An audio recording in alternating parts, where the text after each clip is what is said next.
There is a mourning period, and it's okay to mourn whatever it is. It's okay to mourn the maiden when you become a mother, and it's okay to mourn the motherhood when you become a woman again time has been spoken for, and to have your own time. It's okay to mourn that there was an exterior structure to your day, and even though it seems nutty, it has impact. It's so lonely. Because there aren't as many women doing the same thing you are, or because you feel like there's judgment? Like, what's the lonely part? The part where you said...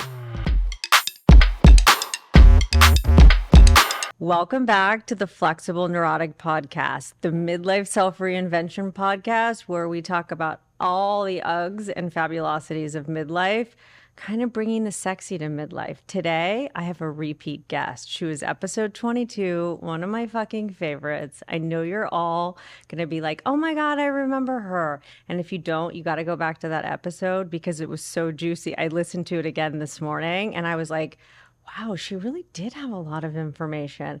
Okay, this hottie smarty is here in the studio in person. She is a skincare beauty guru. You will see her and be like, oh my God, I totally get it. She has a franchise bespoke beauty boutique, 6 of them all over the country.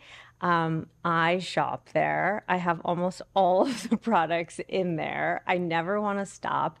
She is a midlife woman who put an Instagram account out there when she turned 40 called Knocking on 40 with no plan, just wanting to connect with other midlife women, wanting to talk about beauty. And she literally turned an Instagram account into an entire operation, like a full-blown business.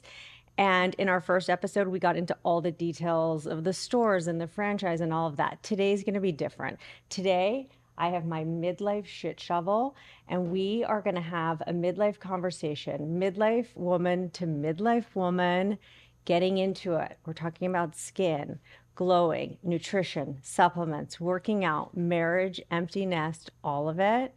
Her name is Cayli Cavaco Reck, Knockout Beauty. Hi, Sarah. Oh my God. I'm so excited to see you in person. I'm so excited to see you in person. I mean, last time I think I saw you was in your store. Yes. I walked in and I was like, can you help me with my melasma? Melasma is our common issue. It's our common denominator for sure. I feel like it's like a real thing. We're going to get into that because I'm still on that journey and I know you are. I'm forever on the journey. I think once you have melasma, really for the most part, until your hormones are completely quiet, you're playing whack-a-mole with it. I feel like we all have something. Yeah. You know what I mean? Like some people have the wrinkles, some people have the melasma. It's like, I think melasma is my like Achilles. And it's a frustrating one because it's so apparent and so hard to cover. And it's like a whole maintenance project. It is a maintenance project. That is a very apt way to describe it. God. It is a maintenance project. I know, but then it's like I need like an assistant for that. Like I need, I need someone to help me figure out how to solve it, how to cover it. It's like a whole thing. And the visor, I mean, you see me on Instagram wearing the bitch visor. And when I was re-listening to our episode, you reminded me why I wear the visor up really high, because the visor is like constantly, you said when it rubs on the skin, it's almost just as bad as having the sun blaring on it. It's like any kind of aggravation. Yeah. And I think, what we talked about on the phone and on text, which we didn't talk about on the podcast, is also just sugar consumption. Right. And so it's the perfect storm when you have sugar, hormones, stress, and then the sun. Ooh, it's a lot. It's a lot. Okay, so today we're going midlife woman to midlife woman. We're going to get into it. So let's start with the midlife hormone shitstorm and how it relates to our skin. Okay. I know you are a nerd like me, For sure. And you can like totally geek out. Maybe dumb it down a little bit. Okay. For me. Yeah. Okay. You don't need me to dumb it down, but I will. How about if I give you some just sound bites for you? Some basic sound bites on midlife hormones, what the fuck is going on, and kind of what we can do about it. So, much like when you go through any hormonal change, whether it be as a teenager or as a new mom, and you get that kind of swell, that feeling of the swell coming up, whether it's anger or frustration or tears or whatever it is, that push, which is a hormone push, is going to affect your skin, right? So that kind of that comes up, that makes us hot, that makes us blush, that makes us, I'm sweating right now. Look what it is. I know. I love that you have your fan, but it's giving you like supermodel. I know, but I'm just sometimes. I mean, the thing is with the whole midlife shtick, it's like you have to own it. Like there's no secrets, there's no hiding, and I feel like that's part of my platform. Is like we just gotta own where we're at. Yeah, for sure. So we turned the air conditioning off just in case with my OCD, you could hear the air conditioning in the recording. So that's why I have a mini fan. I have an extra fan if you break into your own sweat in my bag. I frequently break into my own sweat. So it may happen at any moment. Yeah. And with my surprise period that we talked about, like in the behind the scenes, it's a whole situation happening right now. But let's get back to the nerdy stuff. That feeling of that swell, that push of estrogen, that push of hormones, what that does is also creates inflammation in the body. And that inflammation creates skin concerns like rosacea and pigment. And so what we see oftentimes in women who are, so peri to mean around or near, so perimenopausal, around menopause, we start to see actually, ironically, something called perioral dermatitis, which is a version of rosacea that shows up actually around the mouth, but also the eyes. Mm-hmm. And you think about that, what happens when you are shifting into that midlife place, your eyes often get drier, your mouth gets drier. Oh my God. I had a gum in my mouth that I just handed off to Andy because like my mouth is so dry right now. And then I have like all these, I became like the tissue girl. Like my mom and grandmother used to like carry a tissue. Of course. I became that person. Like I leave my fucking house with my husband to go on a walk and I'm like, I got to run back in and get a tissue. I have dripping eyes. And he's like, that's cute, whatever. I have dripping eyes and dripping nose too. Yeah, and we talked about the dripping vagina from the vaginal estrogen. I don't have that, but do you use vaginal estrogen? I don't use any hormones actually at all. Oh, we're going to have to talk about that. Okay, keep going. We're raw dogging it over here.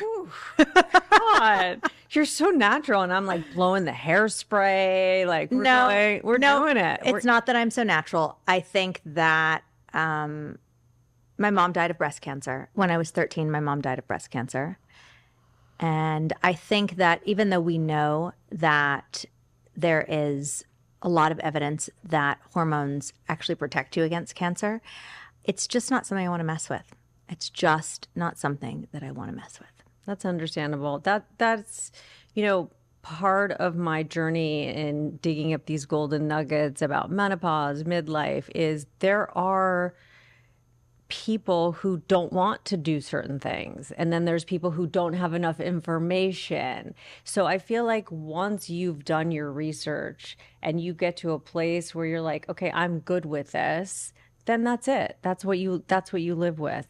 I think for me, what's hard is watching a lot of women who don't have the information that they need. Yeah. And HRT would be a really good option for them. But there's like some crazy statistic that like less than 10% of women like really even know about it.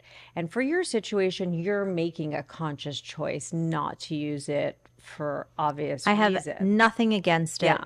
And I'm sure all of your clients, most of your clients are taking it. It runs the gamut. And I think that it's, it's really a personal choice, and it's how my brain runs at night. That's how I work. You can call me. Really? Because will you be up? Oh, for sure. Okay, great. Because it's fully running at night unpacking every. Oh, I'm available. Great, because I could use somebody. Yeah, sometimes I'm eating there's a fly here. Sometimes I'm eating cereal. Oh, you are? Yeah, I have but not a lot. Well, once in a while, I'm like, okay, I got to get myself out of this mode.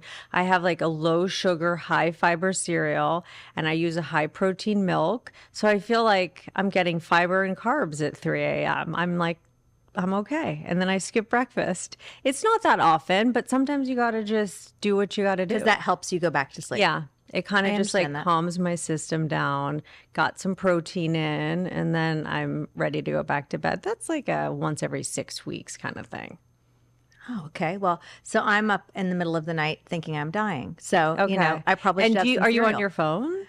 No, not Okay, usually. yeah, I don't either. But so do you just stay in your head in the middle of the night? I stay in my head. And your husband's fucking sleeping, right?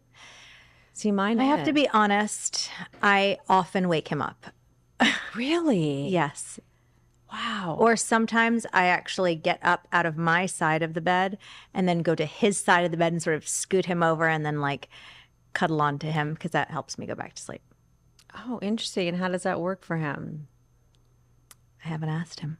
Does he complain about it? I'm 47 years old, saddling up to my husband at 4:30 in the morning. I don't think he should start complaining. Okay. Well, as long as you're going to like put out, fine. Oh, no. Oh, so you're waking him up, you're breaking his sleep and his REM, and you're not putting out. That's such a good combo, Cayli. I love it. I didn't say it was a recipe for success. I told you I was giving you real talk. Oh my God, I love it. So good. You know what's funny is my husband is such a supportive person, but nighttime, like during the night, is not a good time for him. Like if I'm throwing up on the bathroom floor, he's getting up, he's helping me all the things. But that Are you often throwing up in the middle of the night on the But I'm saying if I have food poisoning or something like that, like he doesn't just like sleep through it. But on a regular basis, like I would have him up every single night. It's just he's so cranky if he doesn't sleep. He's not one of those like just like roll with it kind of guys who can lose sleep and be fine the next day. Like I pay for it. I didn't say it was a good idea. I just told you what I do. I think it's my brain definitely is active at night, and I'm a fairly low maintenance wife, to be totally honest. Minus what does that mean?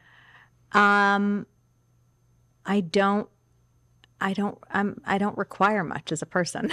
That's so interesting. Is that because you're so independent and you're financially independent, or you just don't expect that much from him? Because my husband would say I'm high maintenance as fuck. I don't expect that much from anybody. Okay. I think that's what happens when your mom dies when you're little. I think I'm a self-contained unit in many ways.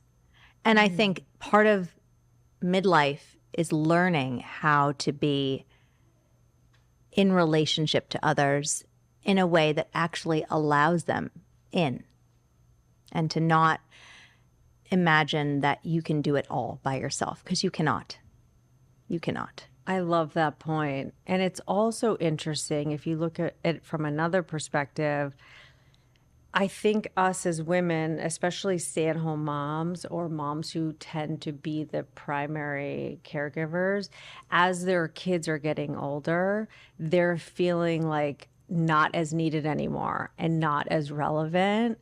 And then they start to feel like they're disappearing. I mean, I know for me, having kids who are getting older, like I'm going to be empty nested 50. I have one kid out and one kid on the way out. And it's really figuring out like, who am I without them in my constant everyday, and who am I going to expand and reconnect or new connections with to kind of fill those gaps. I mean, I think what you're talking about, that probably rings true to almost everybody listening, whether you are a mom or not, is you need to have interests. You need to have things that light you up, that get you going, that excite you. And very frequently as a mom, the things that get you going and excite you are your children because they have to, because otherwise your children would go hungry and would have no one taking care of them because it's a hard job. So hard. It's like the best and hardest job in the Yeah, world. so you have to turn it into something that is inspiring and that you love. And I think for a lot of women, it's hard when their children go off and graduate and go to college, or sometimes even move to another city when their children are older, because their identity is based on that. 100%. And, you know, we all have so many things, so many facets to us that we stuff down and we shove down for whatever reason. It happens when we're young, when we maybe have like a quirky, eccentric side that isn't received well by peers, so we shove it down. Or when we want to be bigger than we feel we're allowed to be. Or things that we feel like maybe we're going to be judged for. For sure, yeah. Yeah. And then, you know, as you get older, you've pushed down so many things about you. And I think a lot of times women feel unfulfilled because they have not allowed some of those things to surface and to be fully explored. Is that how you were feeling when you were 40 and you put out the Knocking on 40 Instagram account? Truthfully, no. I have never felt stifled as a person. My parents were very supportive of who I wanted to be. My father used to say... Were you working? I was, yes. Okay. I was. And I think being fully self-expressed was something that my parents valued. Tell everyone who your parents are, because I think that's a really important piece to all of this. They were both in the fashion industry. They were both editors at Vogue. They were huge, big, like legends. Well, I appreciate that. They're legends in my mind, and just great human beings. My dad is a wonderful human being. He works with me at Knockout now. My mom. And you're doing a podcast with him. We're doing a podcast. Tell us about the podcast. It is called Under the Cover. Okay. And it is related to being under the cover of a magazine. So it's all the stories of the sort of behind the scenes or that time period, primarily the 90s, but it goes all the way back to the 70s. And goes all the way into the 2000s. And it's just sort of a love letter to an industry that I grew up in. And so are you both participating or you're interviewing him? It's just like this where we're Okay. we're two mics in the same room looking at each other. And then we actually have a guest. So every episode has a guest at this stage. And our guests are Cindy Crawford, Michael Kors, So very lowbrow. Marc Jacobs. Very lowbrow. Very lowbrow. Totally. Love it. Christy Turlington. Oh. Duh.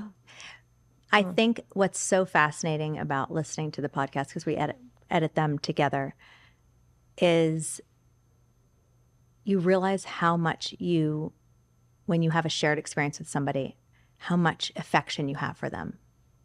And I think that my dad and I have so much reverence for my dad and so much affection for him. And when I see the relationships that he has built over time, and then through that, the relationships that I have built with people because of the way that my dad was with them, I think it's really nice. That's so beautiful.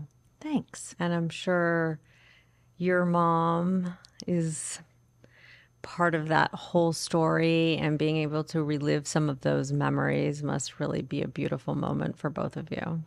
Yeah, I think there's some emotional lifting that comes with bringing up the past. I think that's the other thing I think that happens when the nest gets empty is there's this sort of, you're like, oh, I should clean out their room. I should clean out the garage. I should. God. And then you find things like the hat they wore on their first birthday, and then you're bawling on the floor. And it's Been there, done that. yeah, and I think that that's a real feeling. It's emotional lifting is a real thing. And I think that I had a kid graduate last year and watching friends' kids graduating this year. And my biggest piece of advice is just lean in, like do the ugly cry, like do those things that you need to do because there's no shame in it. We're all feeling those feelings. And when you walk by your kid's room, like that is upsetting. There's no way for it not to be upsetting. It's what's this like concept of like hard and good. It's like it's so hard that they're leaving, but so good that they're fully baked and cooked and you've done this parenting journey and like they're off to create their own lives without you being like this kind of supervisor in their lives. But it has so many different layers. That's why we need this shovel because it's like and then one day you think like, oh, I got this. I'm fucking good. And then Jake comes home from college. He's actually coming home tonight just for a week from summer school with three friends. I'm like, great. Then all the high school friends will join in too, and it'll be like a 40-person party. But then it's like, I'm so full and happy that he's there, and then he leaves again.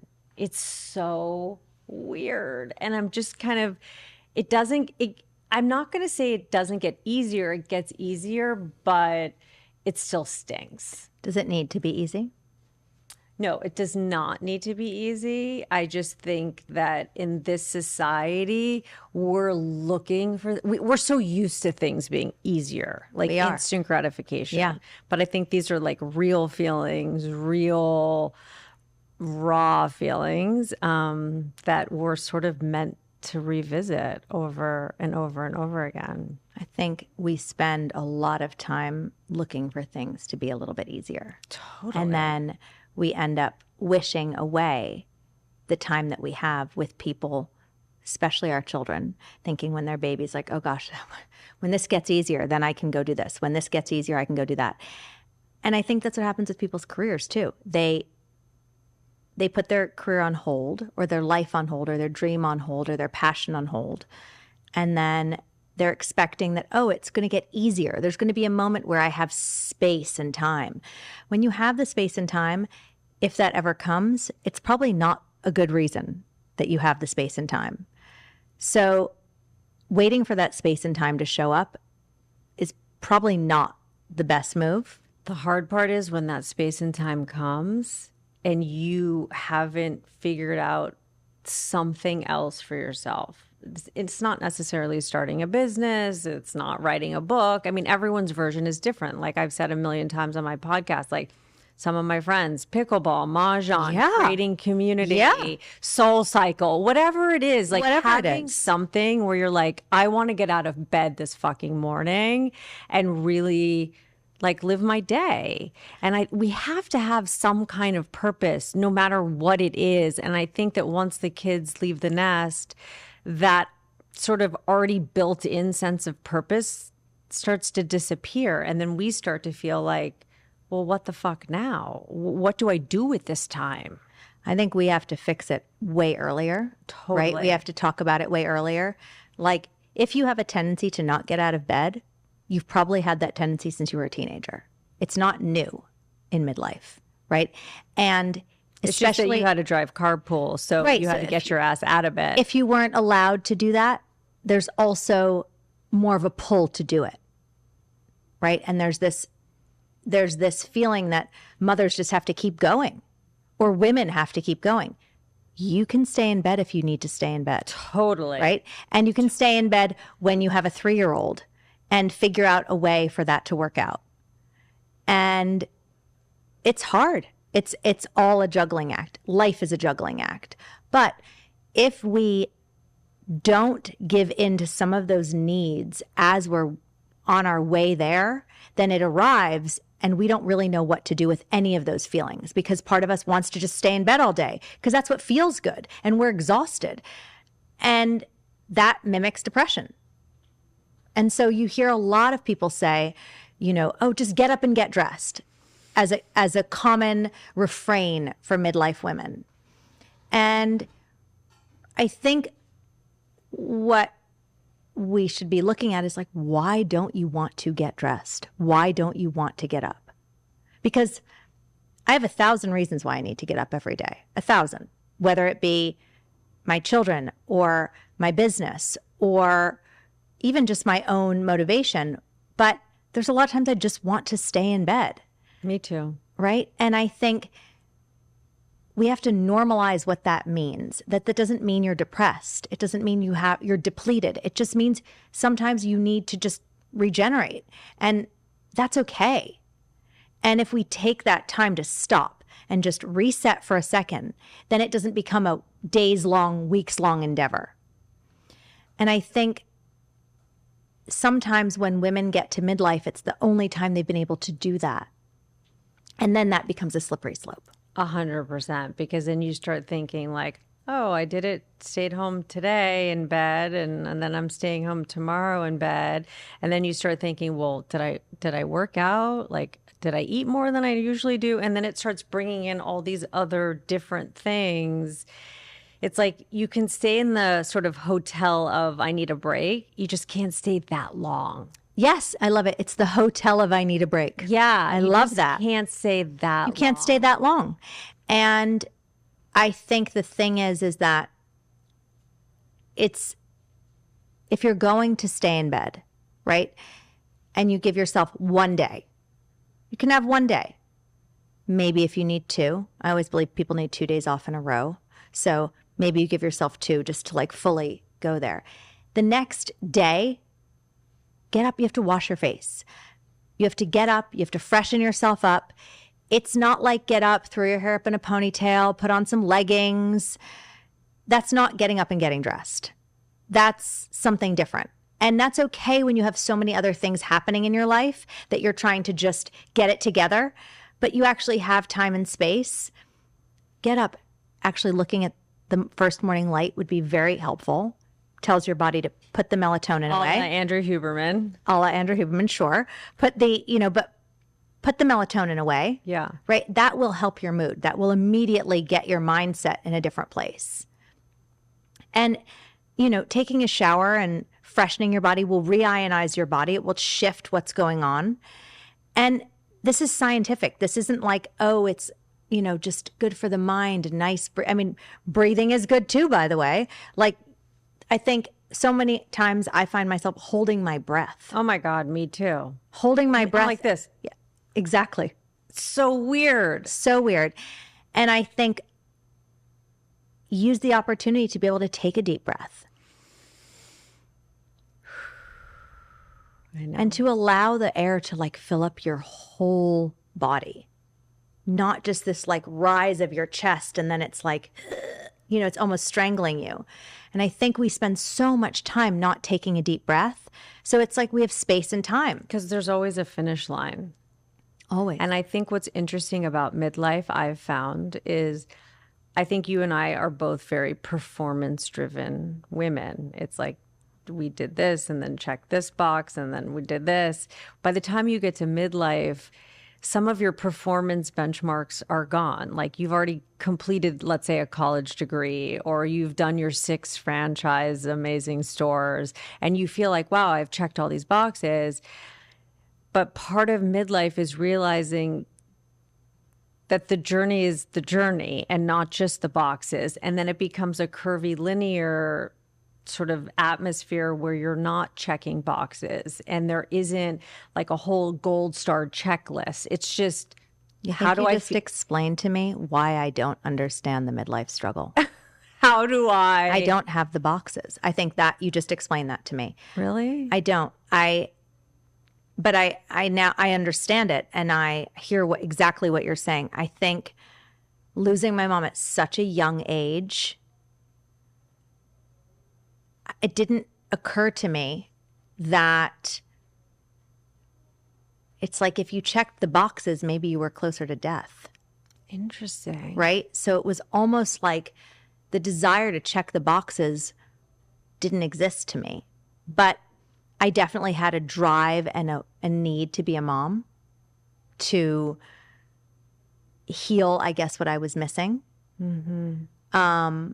But the idea of checking a box was not, I wanted a family because my parents got divorced when I was young and I didn't experience that really.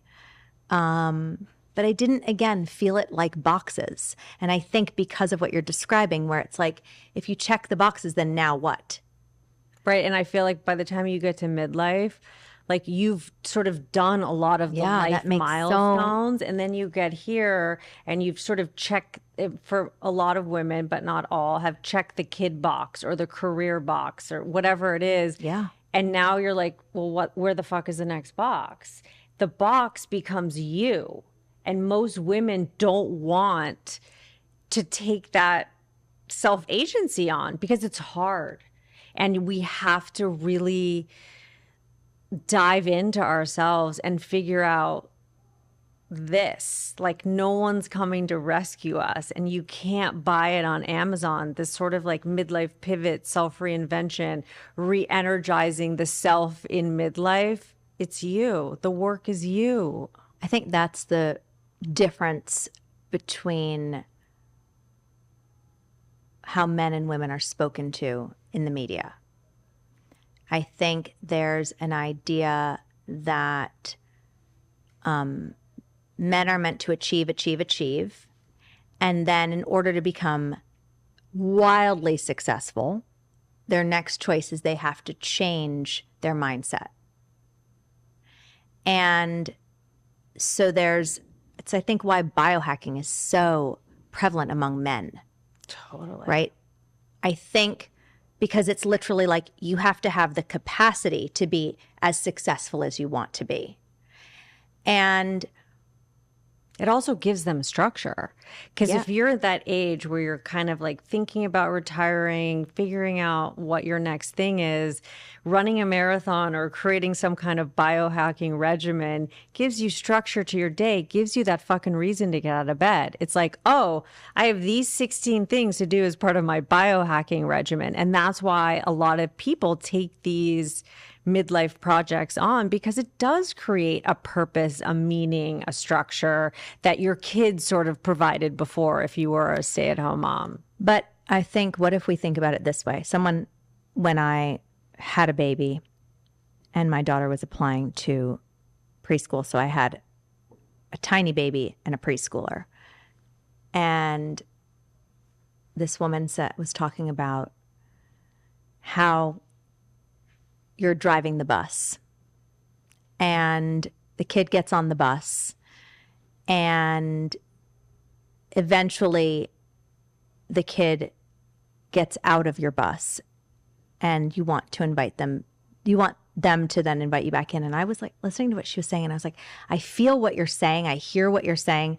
It did not resonate. So I went home because I'm a geek, as you quite nicely pointed out. Nerd, as we call it. Thank you very much. So I went home and I thought about what she was saying, and I arrived here that you're not in a bus, you're in a car.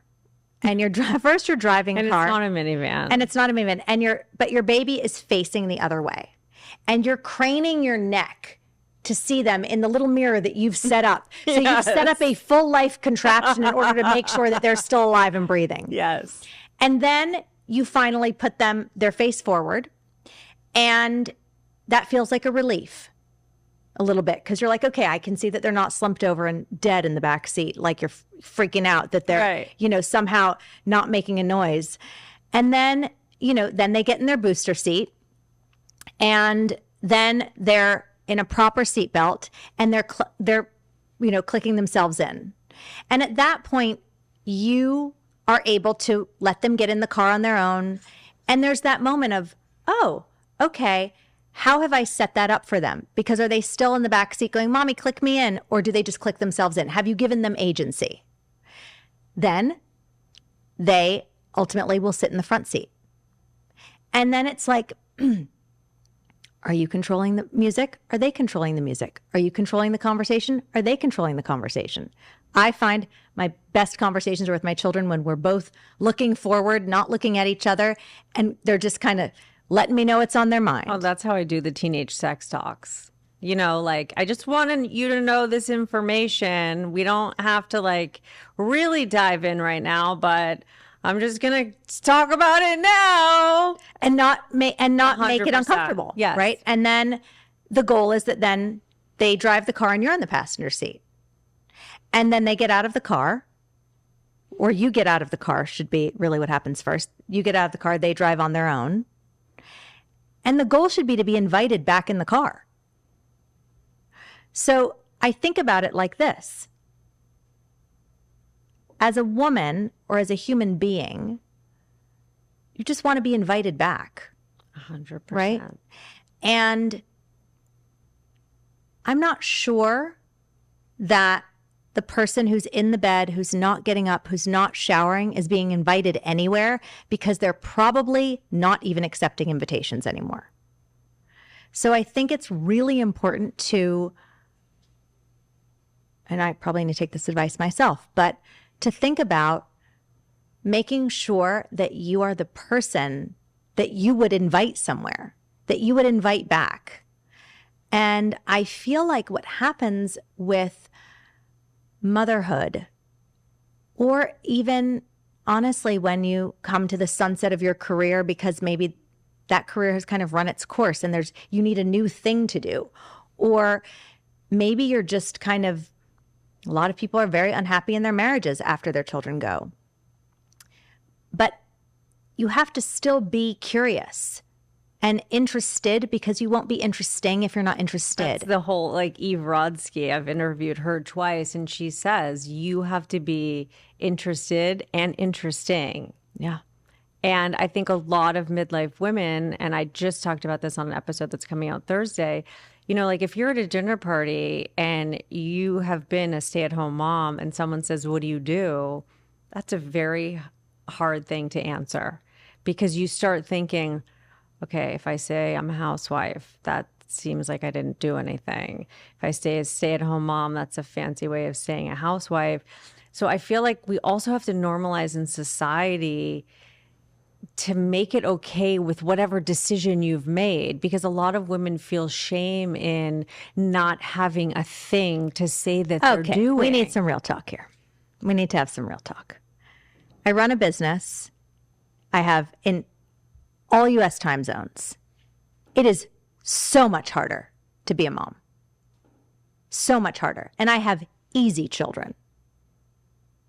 It is, and I have a very helpful husband. Me too. And a very supportive husband. And the difference is that your heart has permission to now walk outside of your body all day long.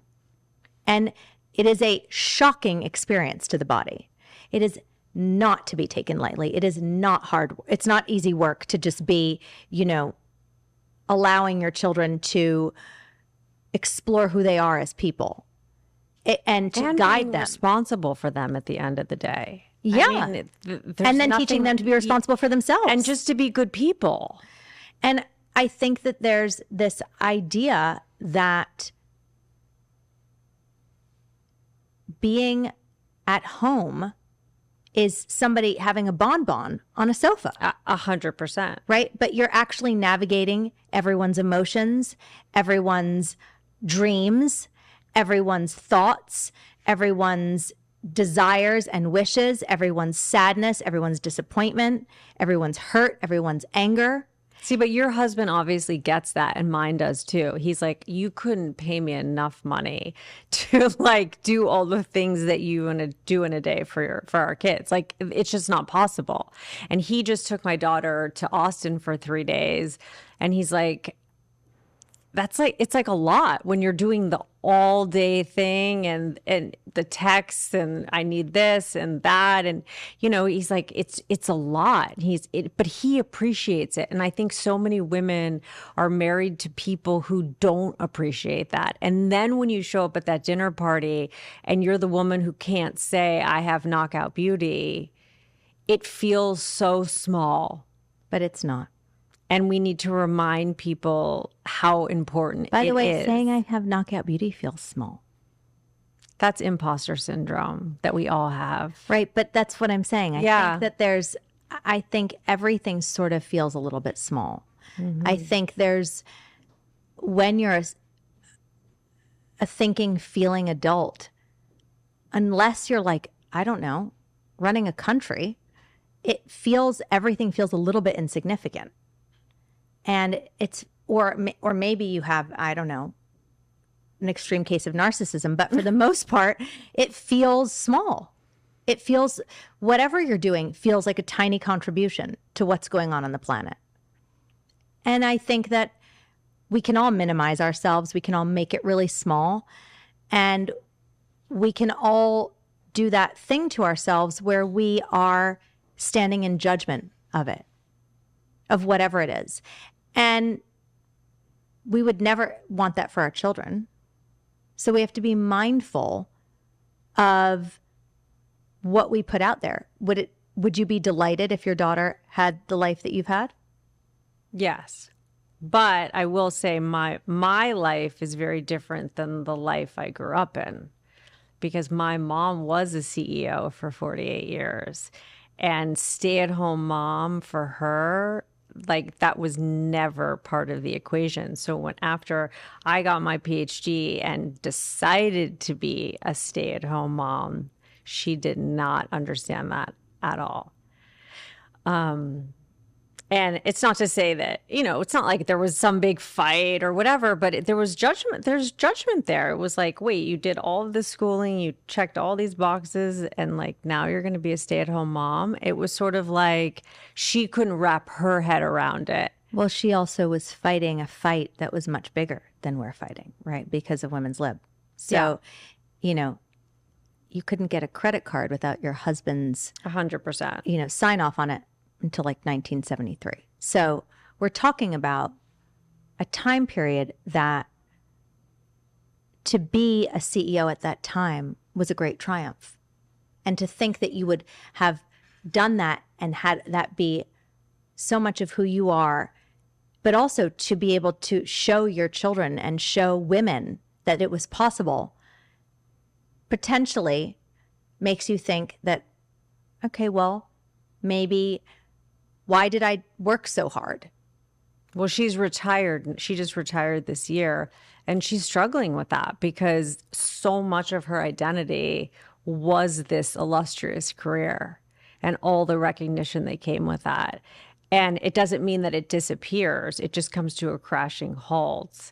And she's sort of renegotiating like who she is and where does she fit in without having that career identity. It's sort of like, empty nest a little bit, but for a career. So I think everyone can sort of have a different version of that loss, or someone losing a spouse. Or it's the biofeedback of that. I mean, I experienced it at a very young age where I had a job that was very out in the open and had a lot of kind of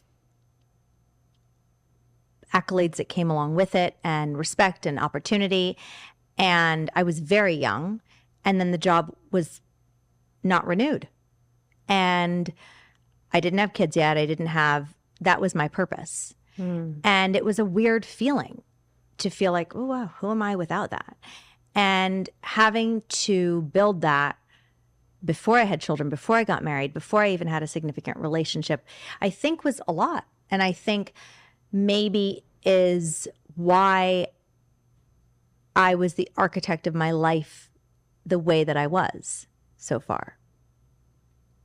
That maybe I don't want to feel that way again, because it is shocking to the system. And there is a mourning period. And it's okay to mourn whatever it is. It's okay to mourn the maiden when you become a mother too. Yeah. And it's okay to mourn the motherhood when you become a woman again whose time has been spoken for, and to have your own time. It's okay to mourn that there was an exterior structure to your day. And even though it seems nutty, it has impact. Huge impact. And that hamster wheel, although it can be Groundhog Day and boring and repetitive, provides a structure. Yeah. And that structure is gone. Or like with my mom, it's like she went to work every day. That structure is gone now. And now she's renegotiating, like, what does her day look like? What is her purpose? Like, all of those things. And I think so many midlife women are in this stage of like, okay, well, what's next for us? At the same time as this whole body takeover of perimenopause and menopause, circling back to the hormone shit and skin and body, and things are starting to fall. And you're like, holy moly. All of these things are all happening at the same time. And maybe it's not just a remodel. Like maybe we have to sort of tear down and start again, you know? I think each person has to navigate it as feels best. You know, some people need to remodel it. Some people need to look at it and accept it and say like, gosh, I've like taken this all for granted for a long time. And like, maybe it's okay that it's looks like this, feels like this, is like this. Sometimes you need to fully revamp it. Sometimes you got to bring it down to the studs. And there's no right or wrong way to do it. No, but it's just finding what works for you. And like, I know, like watching your journey on Instagram and through text, you had a point in your life where you were like, okay, I feel inflamed. I feel shitty. I have to find something to change this trajectory. Oh, yeah. Can you talk about that? Sure. I think that women, when you have a combination of stress and hormones, is a very intense recipe for your body just truly expanding and blowing up. And I'm not talking about weight necessarily. I'm just talking about like this inflammation feeling. So what began as inflammation turned into weight gain, but it just began as inflammation. So it began as like my eyes were puffy, my rings were tight, but the scale actually wasn't going up at first. And it was more just a sense of like, oof, I'm almost at capacity emotionally and physically. Like, did you not want to get up? I didn't have a choice at that point.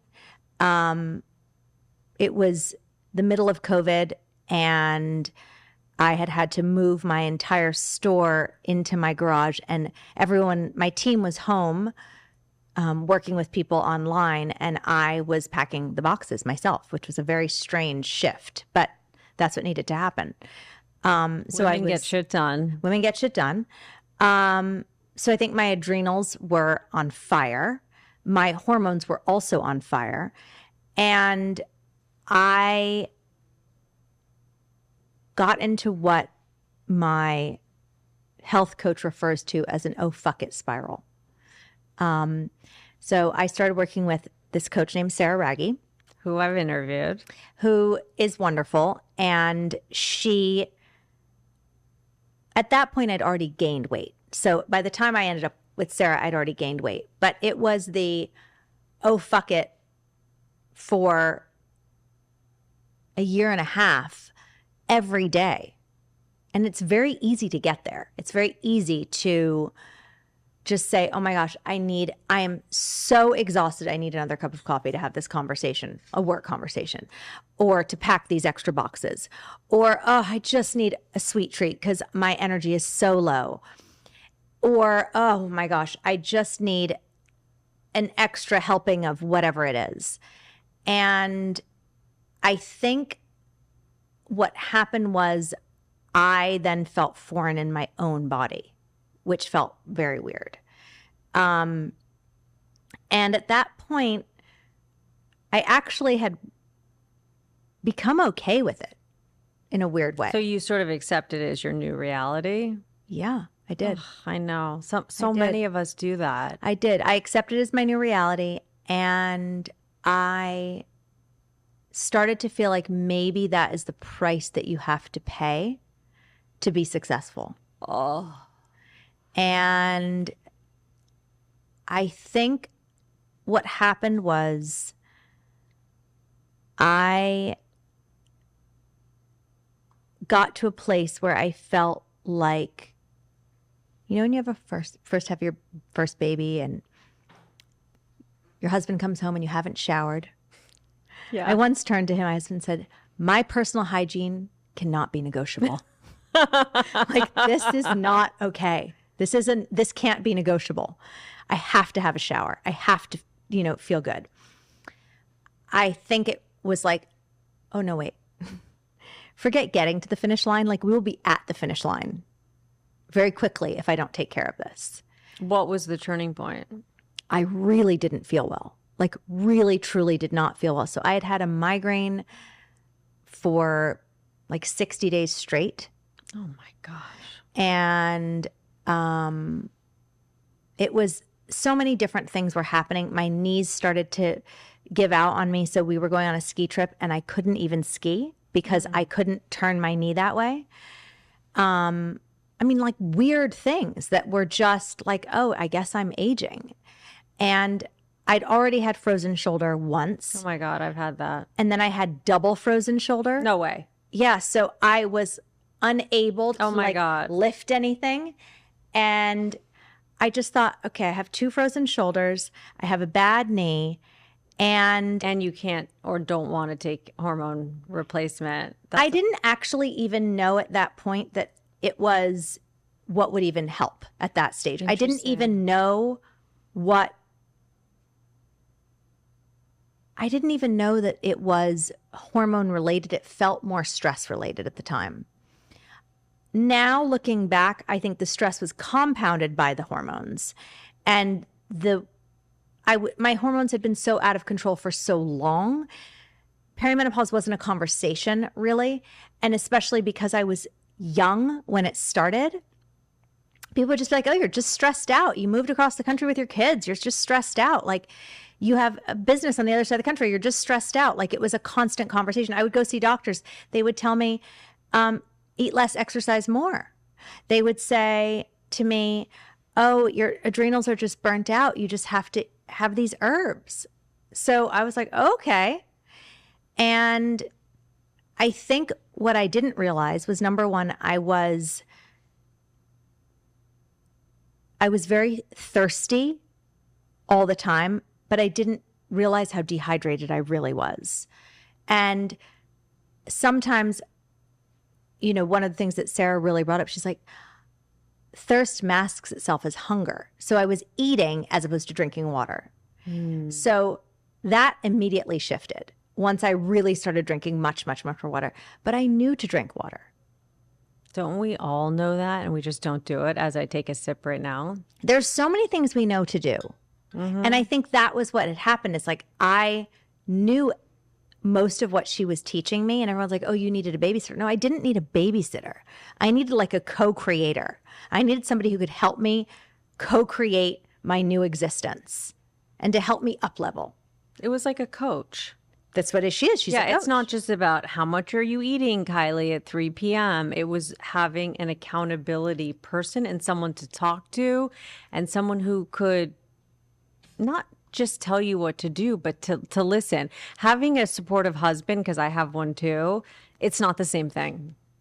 No, I would never. I would tell my husband, oh, I just cleaned out the pantry. And he would be like, that's okay. That's all right. There's like nothing that bad in there. Whereas I would tell Sarah that, I would say, oh my gosh, I've just cleaned out the pantry. She'd say, that's okay. You just had a pantry party. That's all right. No problem. That's all right. Go alkalize and have some greens. And it was very upbeat, and it was very like, but there wasn't actually a like, it's okay that you just did that because whatever was in there was fine. That expression of needing to have a pantry party is an emotional expression. Yes. It's not because I want to eat whatever's in my pantry. It's I want to quell whatever that feeling is that I'm having. So what I need in that moment is not the, oh, there's not, whatever's in there wasn't so bad. What I needed was, okay, how do we course correct? How do we right the ship? And she would help me right the ship. And I think when you have a supportive husband, they don't make you feel shame around it, which is wonderful. Yeah. And, but they have different bodies than we do. Totally. The best though is when I incorporate something new, I can see that he's sort of watching. He's like, yeah, I had a lot more protein today. I'm like, okay. It's just funny because if I were to say to him, oh, you should really be hitting this many grams of protein, he'd be like, fuck you. He wouldn't say that, but he'd be thinking that, like, oh, here she goes again. But I find that when I sort of just do the things, he sort of like comes along for the ride. There's definitely that phenomenon, I think, with skin, with health and wellness. I have the husband who says things to me like, why don't I have that? Why didn't you tell me about that? I thought, well, because I don't know. Every other man I know is not delighted to hear about how much that you need to be drinking half your body weight in ounces of water, or that you should be remineralizing. So I don't know. He's like, I need minerals too. I want minerals. And actually, I think what's interesting about it is he's interested because I'm interested. That's what I'm saying. Like he said to me the other day, because he's having all these back issues and he plays a lot of golf and he works out with weights really hard and he can't seem to figure out. So he goes, do you think I should start Pilates? Because I've been doing Pilates for like 1,000 years. And I was like, oh, to the guy who complains that my Pilates reformer takes up so much space in the gym and he could have a different piece of equipment if I would just get rid of the reformer. Oh, and you want to use my Pilates teacher too? Oh, so it's just kind of funny, the little things. This is why you're high maintenance. See, because my husband says, should I be stretching? And I say, I don't know. Do you want to stretch more? Do you need me to get you some bands? And I don't ask anybody if I should be stretching. Yeah. No, I get it. I think to myself, oh, it's a little odd. I can't touch my toes anymore. Yeah. The difference is I feel like if there's a problem, like I'm on it. Like I'm going to solve it, whether it's for me, my kids, whatever. Like I said to him the other day, I'm like, it's okay for you to sit around with like a back problem and not go get physical therapy. But if with my frozen shoulder, if I just sort of accepted that as my new reality of like, oh, I just have a fuck shoulder and I can't move. Like our marriage would suffer from that because I'd be like the girl with the shoulder who couldn't move for 2 years. I'm like, get your back together, dude. Like going on your little walks and the sauna and all that stuff. Like that's all good. But there has to be another thing. Like, do you want me to set up a chiropractor appointment? He's like, that's so woo-woo. And I'm like, okay, fine. Do it your way. Drink water. Because he tells you about it. He's like, my back is bothering, my back is bothering, my back is bothering me. Or I see him walking that looks like he has like he shit in his pants. You know what I mean? It's like this like waddle through the kitchen. I was like, your back's hurting, isn't it? And he's like, yeah. He's not a big complainer. Right. It's just I can see it. I can see how he's like not moving like he, normally does. But he doesn't want to tell me because then I'm going to say like, don't you think you're playing a little too much golf? Yeah. See, I will tell my husband I have a frozen shoulder and he'll say, that's made up. Oh, yeah. And I'll say, what do you mean that's made up? And then, he'll hit the Google machine and then he's like, oh my God, it could last for 2 years. I said, yeah. So yeah, in a shitty mood. Yeah. So maybe we should but it's funny, actually, once you've had a frozen shoulder and then a double frozen shoulder, now the third time it's coming around, I am doing everything I can to not have a frozen shoulder. Oh, I know. And what I realize about it is that I can also make it fun for myself. I don't have to have it be like, oh, I need to have like, a cortisone shot or put my arm in a sling or not. I have a friend, she has a frozen shoulder. She keeps having to switch sides of the bed with her husband because she'll like turn toward him and then that shoulder will start to freeze and then she'll turn the other way and that shoulder will start to freeze. And I feel like, okay, well, what can I do to make it better? So my husband likes to swim. So I have taken up swimming to spend time with him. And I'm pretty sure I'm doing some version of a doggy paddle. I'm not a good swimmer. And it's not cute. That's not opening up the arms, right? By doing like a little doggy paddle. And I don't get my hair wet unless I have to like get it blow dry. Yeah. Tell me more.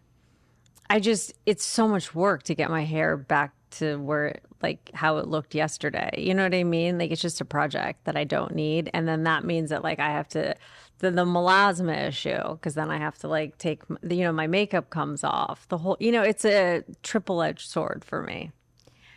We need to go back. You don't wet your hair. No, I do wet my hair. I just wouldn't, if I don't choose to go swimming. So I'm just going to be there with you. Yeah. I'm going to be here with you. Mm-hmm. I never went in my own pool, ever. I have one. I've never. My husband told me to start using that as the cold plunge because he doesn't heat the pool. And you wouldn't know because you don't go in. I'm like, yeah. He goes, you went in once when we moved in. And I'm like, yeah, but I don't have a need to go swimming. I had no need to swim. And I thought to myself, I have this thing in my backyard that I don't go in. That collects leaves. And then I'm asking the pool cleaner why I have leaves in the bottom of my pool and why isn't it But clean? it's also like... It looks pretty though. Well, yeah, but I mean, I now sit in the pool and think to myself, oh my gosh, like I've created a life where I have a pool. I like looking I lived at in the an pool. apartment. I have a pool. A pool Is yours chlorine or salt? It's salt. I don't know. I don't know what mine is. Actually. Because you don't go in it. Yeah. But the thing is that I think where my midlife, if I had to say, okay, this is what someone, if I had to tell somebody, okay, like what would I want to share with you? Yeah. Is this advice or just insight nuggets? I don't know. Okay. Take it how you want. Okay. But if we could think about it as a time to be free and the freedom to get your hair wet, the freedom to do whatever it is you want to do without judgment, without thought to what is it going to require to get it back to what it was, right? And yes, there's a maintenance of everything that we do. It's a lot of maintenance to be in midlife. I'm sorry. It it's is. Full, it's I mean, full my on husband maintenance. asked me the other day if I wanted to see my hair bill for the year just for fun. And I said, well, yeah, as long as you show me your golf bill, then we're cool. I'm like, so it was like, you keep your shit, I keep mine. So I think there's this, what I have wanted to do over the past, we'll call it 5 years, is... No, it hasn't been 5 years. It's not even been that long. It's been like 3. In the past 3 years is to find ways to be more free. Whatever that means. And part of that is, yes, it is work to blow dry my hair. And it is work to put it all back together. But it feels really good to be in that pool. And it feels really good to be able to, I mean, I'm looking at you, I'm looking at me in this monitor thinking to myself, I need a hair bill. But hey, and I'm looking at you going, why the fuck doesn't she have any melasma on her face? But the thing that I think that is happening is that we're putting ourselves in these boxes because we want to remain that same person. And what if that new person is better? I've never liked to get my hair wet, even when I was 12. I didn't either. You know what I didn't I mean? like to be in the water either. And my husband goes in the jacuzzi every day and I don't go in. And he's like, why? I'm like, because let's forget about the hair, but like that's like yeast infection central for me. Like that just can't happen. I sit at the edge and we chit chat and wear, he's wearing this big like golf sombrero, super hot. And I'm wearing the fucking bitch visor, and we're having our midlife moment, but I'm just like, I can't wear the bitch visor. You can't. No, I mean, I looked at myself one day. I think I've told you this story. Yeah, and I looked like I was like incognito. I know, and but that's the whole point. The freedom in midlife is who the fuck cares? It's right. Like who the fuck cares? But I care about the melasma because I work so hard to get rid of it that wearing the visor as I walk from here 3 blocks away is no big deal for me because it takes so much work.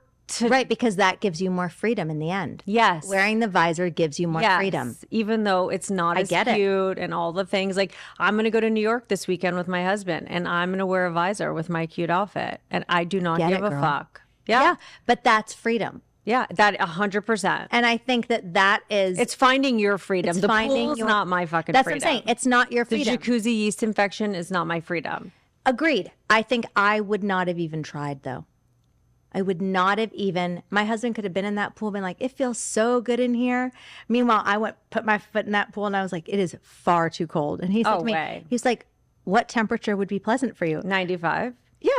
I like a 91. Yeah, no, But I know. that's- He's like, when the pool's at 83, he's like, Sarah, it's 83. I'm like, yeah, it feels like 63 though. Yeah, it's not.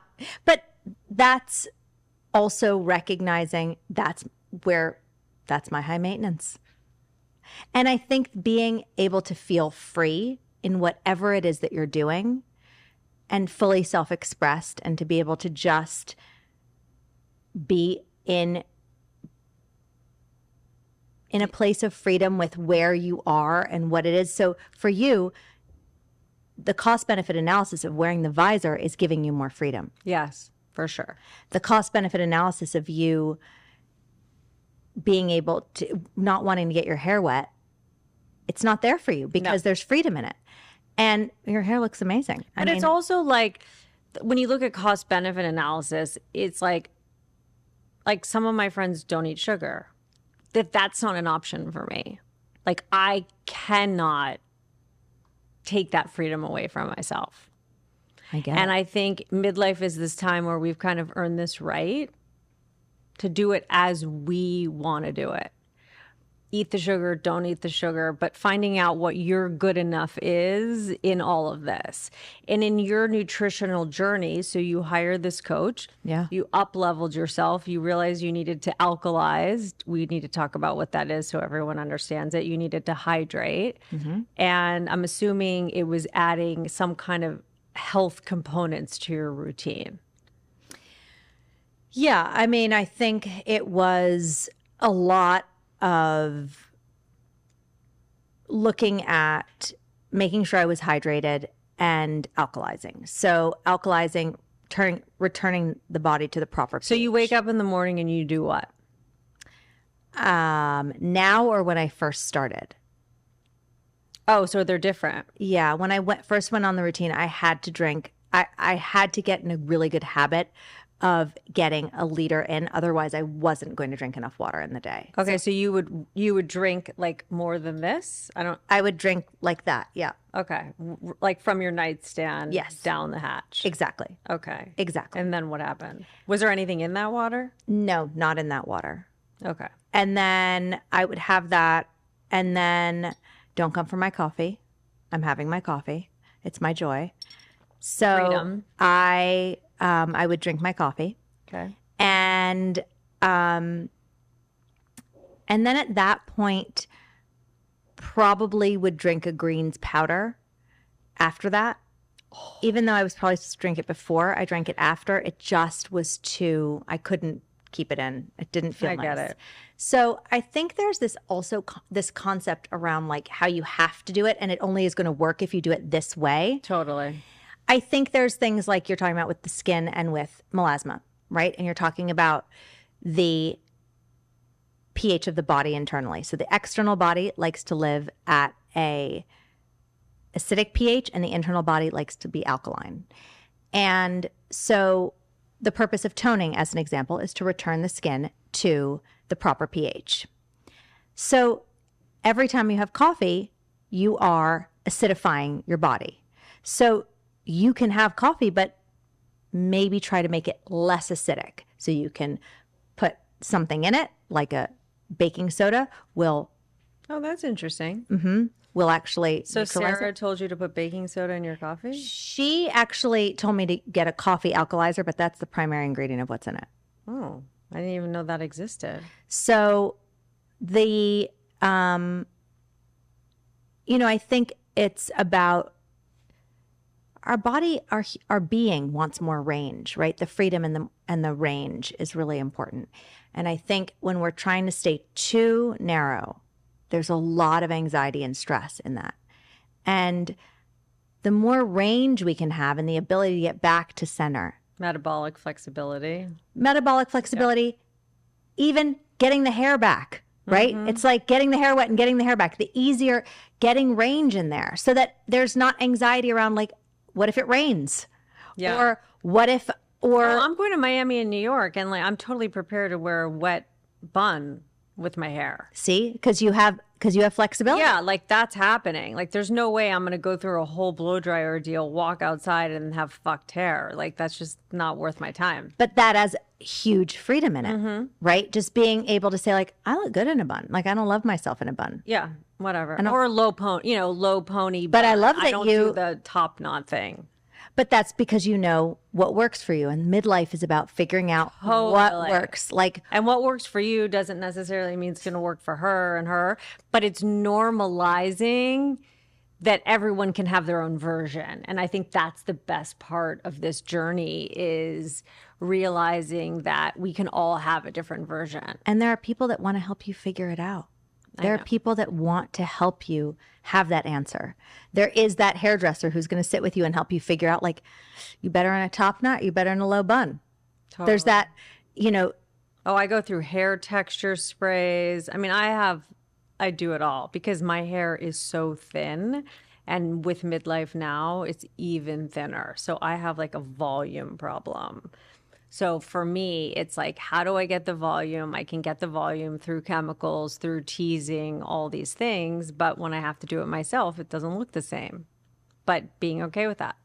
And I think there's probably somewhere in the world a hairdresser who really has that expertise, who will help you so you don't have to have 7,000 hair products. 100%. Right? And there's probably somebody who can help us navigate our health, like Sarah, where we don't have to try 700 different ways to make it work. There's a rhythm and a reason for it. And so from your nutritional health journey with Sarah and just on your own, like what would you say like the top 5-ish things are that you learned from that midlife piece of your journey?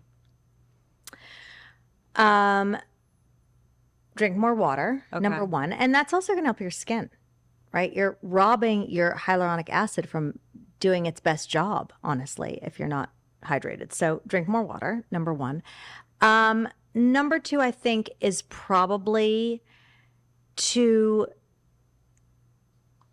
think about when you're eating a little bit more and not, I think sometimes I was eating when I didn't need to eat and not eating when I did need to eat. So making sure that I was fueled and feeling a sense of satiety, really feeling full, not trying to feel like, oh, I'm not so full. Like if I needed a steak and I needed French fries, that's okay, but have the salad first, have the steak second, have the fries last. So that number one, I'm not spiking my blood sugar. Number two, I'm getting the fiber in, then I'm getting in my protein, and then I'm getting in my carb.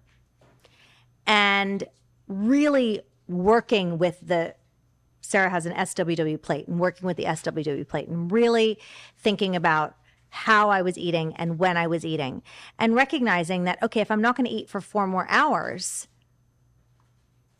I need food. I need real whole food. It's not a snack. Right? It's not like I'm going to pick a little this, a little bit of that. It's like I might need a full piece of fish at lunch. Did you intermittent fast? I do intermittent fast. Oh, you do? Yeah, I do. So that takes you from what time to what time? I can fast. I'm very flexible in my fasting, so it doesn't really matter. I can do a very long fast. What's your daily? My daily is probably, I definitely don't eat past 7 usually. Wow. So, but sometimes it's earlier. So. And you don't find yourself wanting to like grab a little dessert or get a snack? Or, if anything, because I eat a very big lunch and I eat what I want to eat for lunch. Okay. So like give me an example of lunch. Like sometimes I eat 3 tacos, black beans, and rice and have some chocolate afterward. You just described my meal 3 times last week. Yeah, so that Cafe Vita brings the chicken tacos, the beans, and the rice, and then I add the avocado. So that's a pretty decent sized meal. It's a meal. It's a there's no like, oh, I'm eating a piece of chicken pepperoni for lunch. no. No, it's a real meal. And then I'm having chocolate afterward. Me too. And in the morning I'm having, not really anymore. I'm having my morning is happening a little bit later. So it's not like it's 7 a.m. It's happening more like 9 or 10. And I'm having like a real meal. Like I'm having eggs and maybe some spinach with my eggs. Sometimes even because it's late enough, sometimes like I'll have broccoli. So does the coffee break your fast? No, because coffee doesn't break your fast. Oh, because you don't put shit in it like I do. I sometimes put a little bit of half and half in it, which doesn't break your fast. Mine's like a whole, I put collagen in it. So it's like an elixir of some sort. And what do you think you're getting out of that so that I know, so that I might have to make an elixir out of my coffee now? I don't know. I feel like because I'm always striving for protein, I know that collagen is not a complete protein, but I don't fucking care. I'm like, so you're getting your protein. Yeah. So I've already, because I eat oatmeal. I know Sarah doesn't love oatmeal, but I eat oatmeal mixed with protein powder, the Truvani protein powder, even though it's plant. I can't handle the other one in my oatmeal. It tastes weird. And it has chia seeds, protein powder, organic walnuts that I get from this like farmer's market guy. So it doesn't have all these weird things on it. And cinnamon and almond milk with no fillers, the 3 trees or whatever. So that's like a substantial thing. Yeah. I have a glass of hot water with lemon and Celtic salt. I never know how to say that. So you're breaking your fast anyway. Oh yeah. So it doesn't really, you're having your coffee at the same time. Yeah. Oh, or like half an hour later. I like to eat within a half an hour of waking up. That's what my body is used to. I'm working by 6 a.m. usually. Got it. So I'm already, New York is already open. Got it. So I'm rocking and rolling.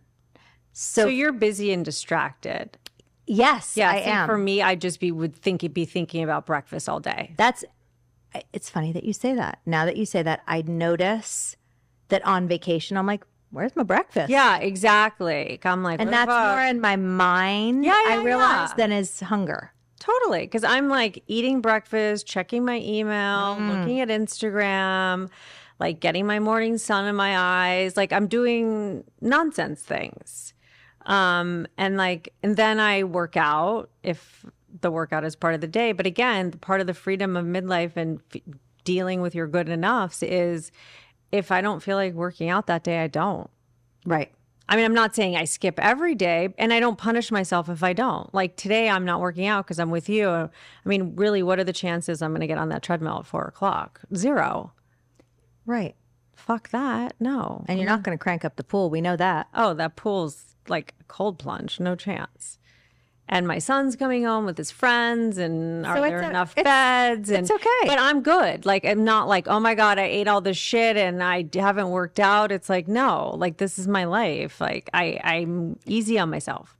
But I think that being easy on yourself, I mean, you look better than ever. Oh, thank you. Right. So it obviously works to be a bit, to be putting in the effort and being easy on yourself. It's a dialectic you can hold where both things can be true. It gives me because I do work hard when I do it, it does give me the flexibility. Like when I go on vacation, I'm not working out. Like I'm just going to walk the walk, wherever I'm walking to, but I'm not like a hotel gym person. Not a fucking chance. Nope. Me either. Nope. Sorry. There's no running shoes, nothing. Sorry. And my husband isn't either, thank God, because he's so OCD. If he started pulling like hotel gym shit on me, I'd be like, dude, no. So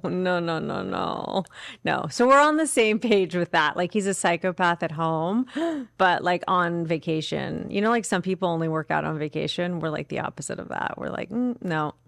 I don't even understand people that only work out. But like they feel like motivated. Like they're in Hawaii, they're gonna work out, they're gonna like eat well, all these things. And I'm like injured at. I don't know. I'm the opposite of that. I'm sitting on my fat ass, scrolling Instagram at the pool. Don't care. I don't even know where the gym is. Oh, yeah, I have no idea where the gym is. People are like, does the hotel have a gym? I'm like, I have no idea. I don't know. I don't know. That doesn't feel vacation to me. That doesn't feel But for some people it is. That's what I'm saying. And that's the freedom. Yeah, like a 5-mile hike at 6 a.m. No, thank you. And you're fasting? Like, no. I'd be thinking about that Snickers bar the whole time. I went on a 50th birthday, and while I was there, all the women wanted to go on this walk. So of course I go on the walk. My husband comes on the walk. Thank God. And we're going uphill, and it's an extreme incline. It's not like a little hill. Yeah. And I mean, I had to stop. I had to, and I'm thinking to myself, I'd be peeing on the side. It was intense. And we got to the top, and all the women were like, yeah, that was really hard, but I liked the way it felt. I'm like, I hated the way that felt. Oh, that's like when people are like, do you want to go camping? I'm like, no. Like, there's no part of me that wants to do that. I'm not going to lie. Like, ever. Like, that just shit does not work for me. I think that's so good that you know that. Yeah. I mean, it probably makes me a little antisocial, but that's okay. Like, you have to pick and choose. I think I'm coming to the place where I think maybe I'll camp. Really? Yeah.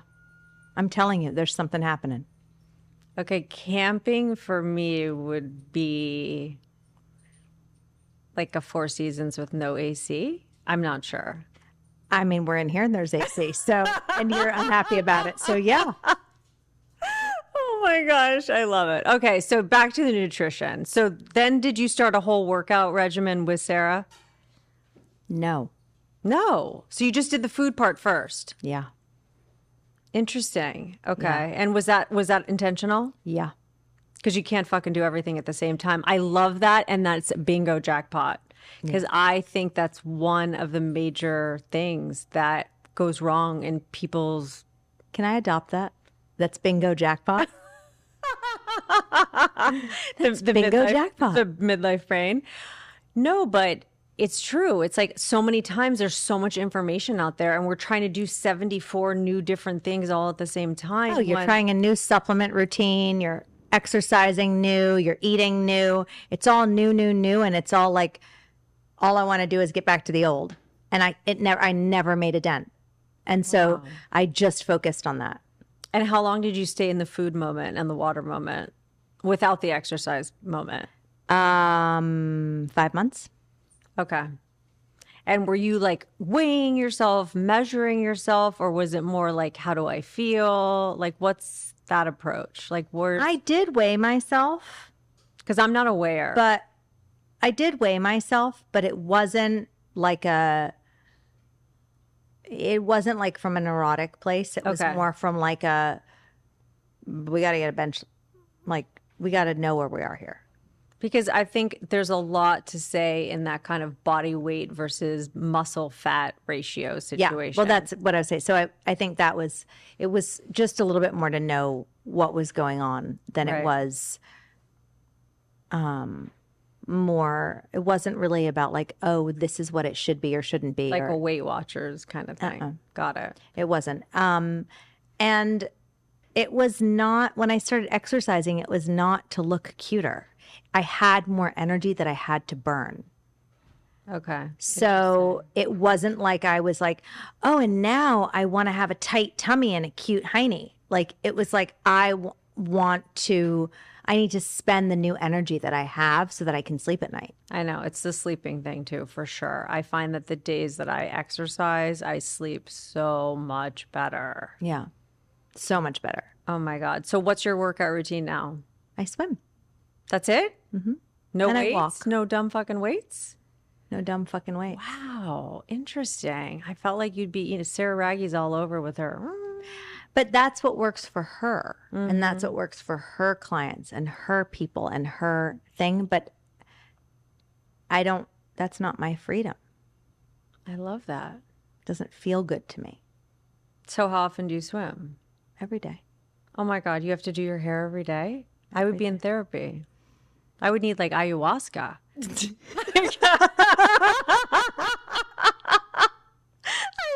my God, that's so traumatizing. Wow. I would need ayahuasca.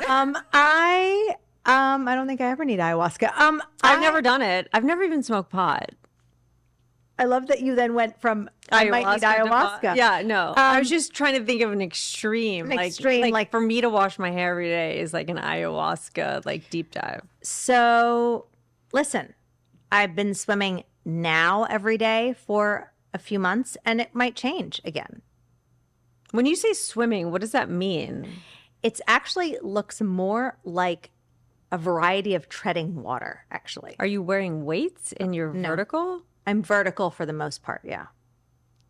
So you're just treading water. I'm treading. I do swim back and forth sometimes, but I'm primarily, and I'm trying to, when I started, I was like treading water and like my chin was like barely out of the water. I was struggling. And now I'm like my collarbone is out of the water. Where did you get this idea of treading water? Isn't that strange? I know. That's really interesting. It's like an analogy for life. I was watching That's my like husband your analogy and son. from 3 years ago. Remember you were saying you were burnt out, you were this, you were that. Like it's almost like you're treading water is like corollary to that. That's so interesting. I don't know. It feels like it's my choice to tread water. Wow. And it feels like, I don't know, I find it like quite joyful. Are you listening to music while you tread Sometimes, water? yes. I talk to my husband. I listen to music. Sometimes I talk on the telephone. I put it on speaker and I talk on the phone. And where are your arms? Like they are depending upon what I'm doing as I'm treading water, whether I'm like doing an egg beater or whether I'm, doing like a frog scenario. Is there a routine? A little bit. And do you have a swim teacher routine? No, I don't have a swim teacher routine. Did you find it on YouTube? No. You just freestyle. I freestyle. Oh my God, Cayli. I have to come over. I mean, I won't get in the pool. Well, I would get my hair wet for that. I will have a hairdresser come. Will you come get in the pool? I'll crank up the heat. Do you wear a one piece or a two piece? I have a one piece. I just recently purchased a one piece because I felt like that would be better for swimming. And in fact, I just wear the bikini. It's much nicer. Interesting. Okay. I might have to wear a one piece though. I have some extra stomach skin that I don't. No one's looking. I know. I like the way it feels. I see. I think you'd like it. I really do. And do you wear weights? No. Do you have the floaties? No. Oh my God, you're like drowning. I can't even handle this. It's so blissful. It is pure bliss. I mean, I'm coming over. I have to see this. And watch, my husband will start treading water too, because he's a little like that. Like he likes hard things that are stressed. Like I'm not treading water like for how long are you doing it for? Half an hour. And did you start at a half an hour? Because I'd be drowning in a minute, I feel like. I did start at a half an hour, but I didn't tread the whole time. I was sort of bobbing around and whatever. My rule was just that I didn't touch the bottom. And does your husband do that, or does he actually do laps? Both. He has this thing where it attaches to a tree and then he can swim, and he doesn't go anywhere, but... Oh my God, that's such a my husband activity. It's like the weird repetitive golf swinging at night in the backyard. I'm like, what's happening here? But I think for him, it's like, I bet you it's meditative for you to swim in the same place and I don't know, hypnotic-ish. I'm not in there. You've never shown it. I've never seen it on Instagram. I should probably show you, but I'm not in there like, you could start, I got it. You could start a whole I don't even know. You could start a whole Mine is thing. more like calm and peaceful, and I'm moving around, and I'm listening to music, or I'm chatting to my husband, or I'm talking on the telephone. Sometimes I'm talking to somebody on the phone, and they're like, what is that? And I say, I'm in the pool. And then they say, what do you mean you're in the pool? I said, what? I'm on the, where do you, and they're like, well, where am I? They always say, I'm like, what? I don't know where you are. They're like, where's the phone? The phone is on the edge, and I'm not even that close to it. Okay, so then do you wash and blow dry your hair before dinner? What time is this drowning happening? I can't. I need ayahuasca after this, and I need to pee. I think You might need to pee. Yeah. Actually. That is the one thing that's a little bit weird. It does. Do you ever get out to pee? No. You just pee in the pool? I'm just kidding. You just hold it? You don't feel like you have to go to the bathroom until you get out. Okay.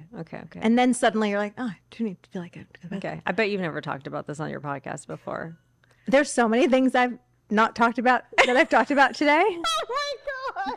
I mean, including and not limited to the fact that every time you laugh or sneeze with you have an estrogen suppository, it's like you blew your nose in your leggings. I mean,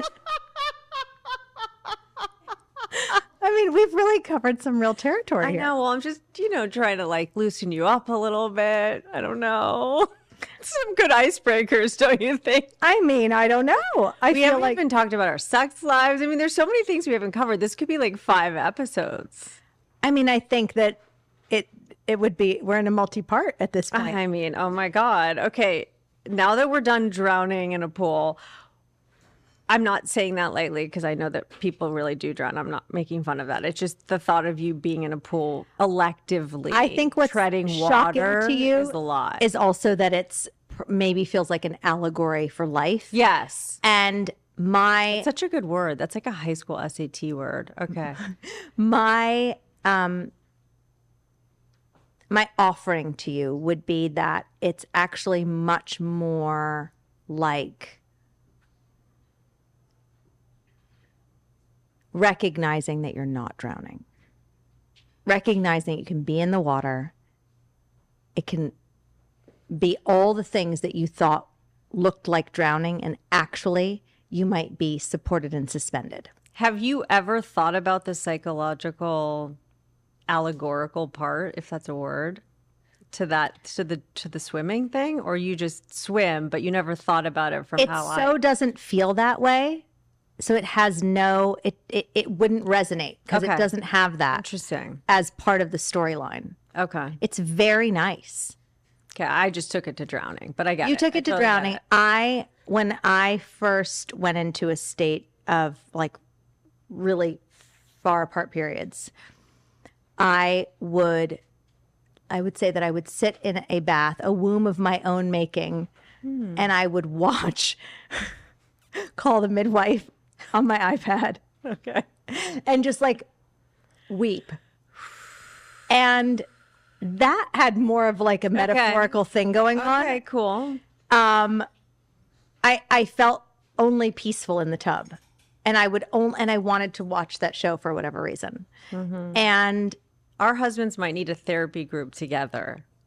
I don't even think my husband cared. He was like, great, have a nice time, enjoy the tub. No, but just to talk about just the weird shit that we do. I don't think he maybe even knows. Like, I'm not an oversharer. So it's not like I am. I'm not like, and he'll say to me, that was not necessary information. Oh. Because I also share with him other people. Like, if somebody tells me something like gross or weird, sometimes I feel like, because I'm so close with him, that I can't just hold that to him. I don't have to tell him who it is, but I can be like, so-and-so said she, and he's like, oh, if I'm telling my husband, he knows who it is. If I'm bothering to tell him. Oh, he's like, that was really unnecessary information. I didn't need to know that. And I go, but no. It's like you waking your husband up in the middle of the night. I'm like, no, you need to share this with me because I can't hold on to this weird information by myself. Oh, because like you're the vault. Someone shared yeah. And then you need. I'm like, that's just gross and weird. I can't even imagine doing that. I just needed to share that with you. And he's like, that was 100% unnecessary. But I don't care. It's good. We're cool. But you've been together since high school, right? We haven't been together since high school. We met in 9th grade, but we've been together like 27 consecutive years. So there's no fucking surprises. It's just, it is what it is.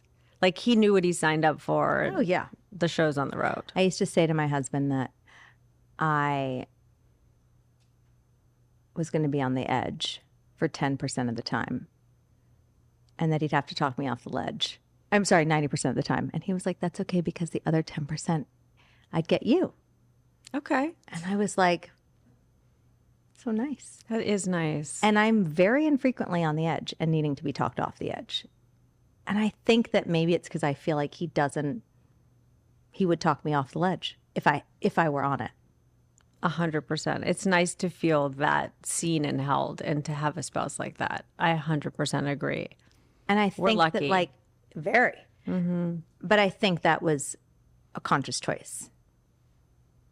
By both of us? Yeah. Is that not why you chose your husband? Well, I don't know. I was 19. So you were a baby. Baby.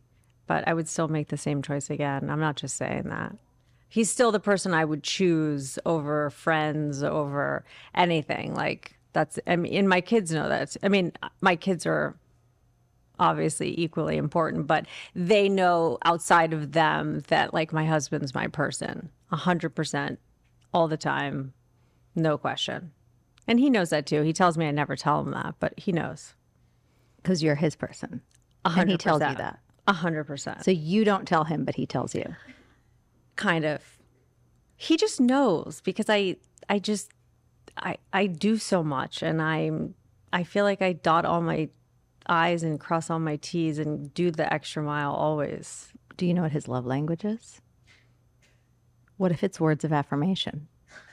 It's I think about that sometimes actually. I think we should ask. But I think it would be maybe getting into the jacuzzi, but I don't want a yeast infection, so I sit on the edge. I don't think, what would that be? Acts of service? No, just that he loves routines and that's part of his routine and I'm not part of those routines. You know what I'm saying? Like he also like he goes into the movie theater and like watches like blood and guts kind of movies that I would never watch. So like he has his like routine. So no quality time. Yeah, but it's not, I just don't want to be part of his daily routine. I don't need to be part of his piano lesson. I don't need to be part of golf. Your husband takes a piano lesson? Cayli, that's what I'm fucking saying. He's a full-time job unto himself, but he doesn't I'm laughing. because it's his drowning moment. No, I think the way that you said his piano lesson, the way you said it was not like he's a rock and roller, he's cool. You said it like he took a piano as a midlife hobby. Third grade having a lesson. It feels like third grade to me, but he's actually really good. But he's been committed to it for 12 years. So it's 90 minutes on Fridays. Okay, so maybe we don't say it with such disdain. That's what he says. Maybe we say, I don't know. I know. My husband and his musical. I don't know. Soiree. I don't know. I don't know, but his piano lesson sounds like. I know. No, he loves it, and I should give him more credit for it because he does a very nice job with it, and he's very committed to it. He has a lot of hobbies, and I don't. I'm actually jealous of him. I talk about that a lot, that he has all these hobbies. If you had a hobby, what would it be? I don't know. That's the problem. I'm looking for one other than my podcast and asking you weird questions. So this is a hobby. Mm-hmm. Okay. Well, it's like a hobby, passion project / business. Yeah. Okay. So I think it's not a hobby, is what I was going to say. Okay. Yeah. It's not a hobby. No, it's not a hobby. Okay. So let's not call it that. But I don't have hobbies. Because that's minimizing women. So let's not say that something that like you're doing is a hobby. Okay. Knitting is a hobby. Okay. I don't knit. Do you cook? No. At all. That's it. You like to organize things. Yeah, I like to organize things. I like to orchestrate things, but the actual act of cooking is my least. It's like worse than doing my hair. Oh wow! Like I have zero. Considering that now we know that you really don't. I know, but doing your hair. And my daughter cooks, and she's amazing at it. And my mom never cooked. It's like. Okay, so it's not a hobby. So what are the hobbies? I don't have hobbies. I work out. Do you want a hobby? I do. I'm not sure I can like. So we're wasting energy being jealous of our husband who has hobbies and we don't even want a hobby? No. I'm saying I do. I just haven't, nothing has spoken to me. Like I'm not like, oh my God, I'm dying to do calligraphy or I'm dying to take a ceramics class or I want to be a ninja on the side. You know what I'm saying? Like nothing that you've just said is enticing to me either. But like, what are your hobbies? I don't have any. See, that's what I'm saying. But here's the thing. We're going to be old and have dementia and live in a nursing home and our husbands who have hobbies are not going to be. So I would argue that things that we like to do are actually probably hobbies. They're just not found at like, the Hobby Lobby. Like I'm a nerd like you. Like I love curating and gathering information, health information, psychological information, reading. I think that's a hobby. But it doesn't feel like a fucking piano lesson or like a golf thing, or like it doesn't, if you talk to Eve Rodsky, it has to sort of have like a purpose, a commitment, a communal aspect to it that I don't have.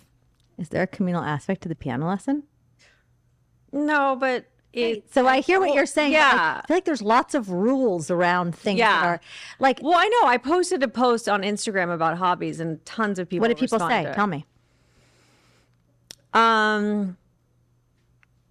Knitting, hiking, walking, meditating. I mean, I'd have to go back to those are hobbies. Mm-hmm. But yet, pickleball, mahjong, like canasta. That feels like an old school hobby. Yeah, but it's very in right now. Like, right? No, I'm saying, but what we think of as the word hobby. Mm-hmm. Mm-hmm. Because I think I have hobbies that I think you wouldn't qualify as a hobby.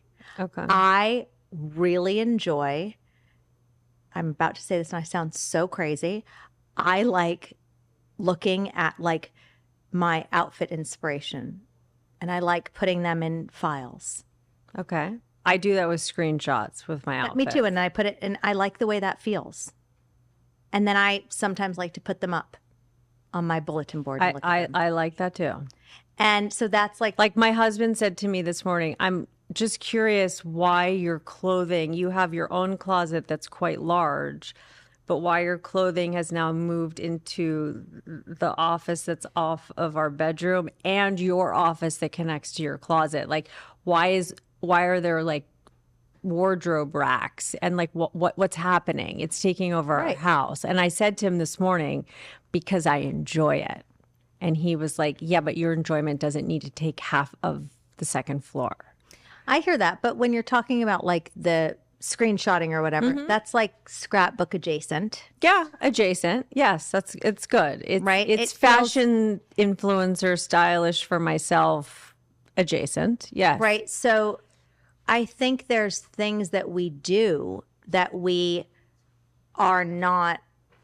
I love to arrange flowers. That's a hobby of mine. I love to do it. But I don't think it's like really what I would call a hobby, right? In the same way. But I like to I like all parts of it. I like going to select the flowers. I like bringing them home. I like taking care of them. I like getting them ready. I like to see how long I can make them last. Mm-hmm. I like the shapes I can put them in or the lack thereof and sort of the free form going on. But that's not really a hobby. But I love doing it. Floral design, but do you know? But my point is like it's not. But we talked about that in the Instagram post. Is what's your definition of a hobby? And I said, can my hobby be just being me? That's like what I threw out there because I'm a whole thing, and so are you. We all are. Like you said, you do your clothing thing. That's part of being. That's part of who you are and being you. And is it okay just to be you? Sometimes I look at things that I would never wear, but I just like the way it looks. Me too. Right? Like I just feel like it like makes the juices flow in my mind. Or I love to look at like old film stills. Mm-hmm. I get it. I screenshot people's outfits. I'm like, I would never fucking wear that, but go her. You know what I mean? Like, wow, I love that. But I think we think about, like you were saying that, this person's definition of a hobby is this, and it has to have all of these characteristics. Mm-hmm. But what makes her opinion more valid than yours? It's just an interesting thing. No, I'm saying, so I think that that's part of the midlife crisis too. It's like, who are you listening to? Where are we getting our information from? Who's an authority? And then what part of that are we going to apply to our own lives? Well, it's being our own authority in midlife, as we've talked about, right? Doing what we want to do, pool treading, piano lessons, screenshotting, out their outfits, whatever it is, and being okay with that. And, which we haven't talked about yet, which we will right now, is not judging other people for their stuff. And I think that kind of leads me into another question about kind of the midlife friendship situation. Like, do you feel like you're in a space where you're auditing at all? No. No. Are your friends your friends? Are you bringing in new friends? I feel like a lot of women in my community are talking about how they're in different stages of that. Some women are editing, some are wanting to add more. I think sometimes people are friends with people that they don't really want to be friends with because the circumstance provides that experience. I was never that person. So Are you a tight list person? No. Oh, you're not? No. I have a lot of friends from all different walks of life, all different times in my life. Once I make a friend, though, I tend to keep them. Got it. I tend to stay connected to them. So I think maybe I'm a slower to warm up kind of gal, but then once I'm friends with somebody, I'm friends with them for a long time. Got it. And do you feel like your friendships have changed at all in this time of your life? Or what you're looking for in a friend? I think that there's a lot of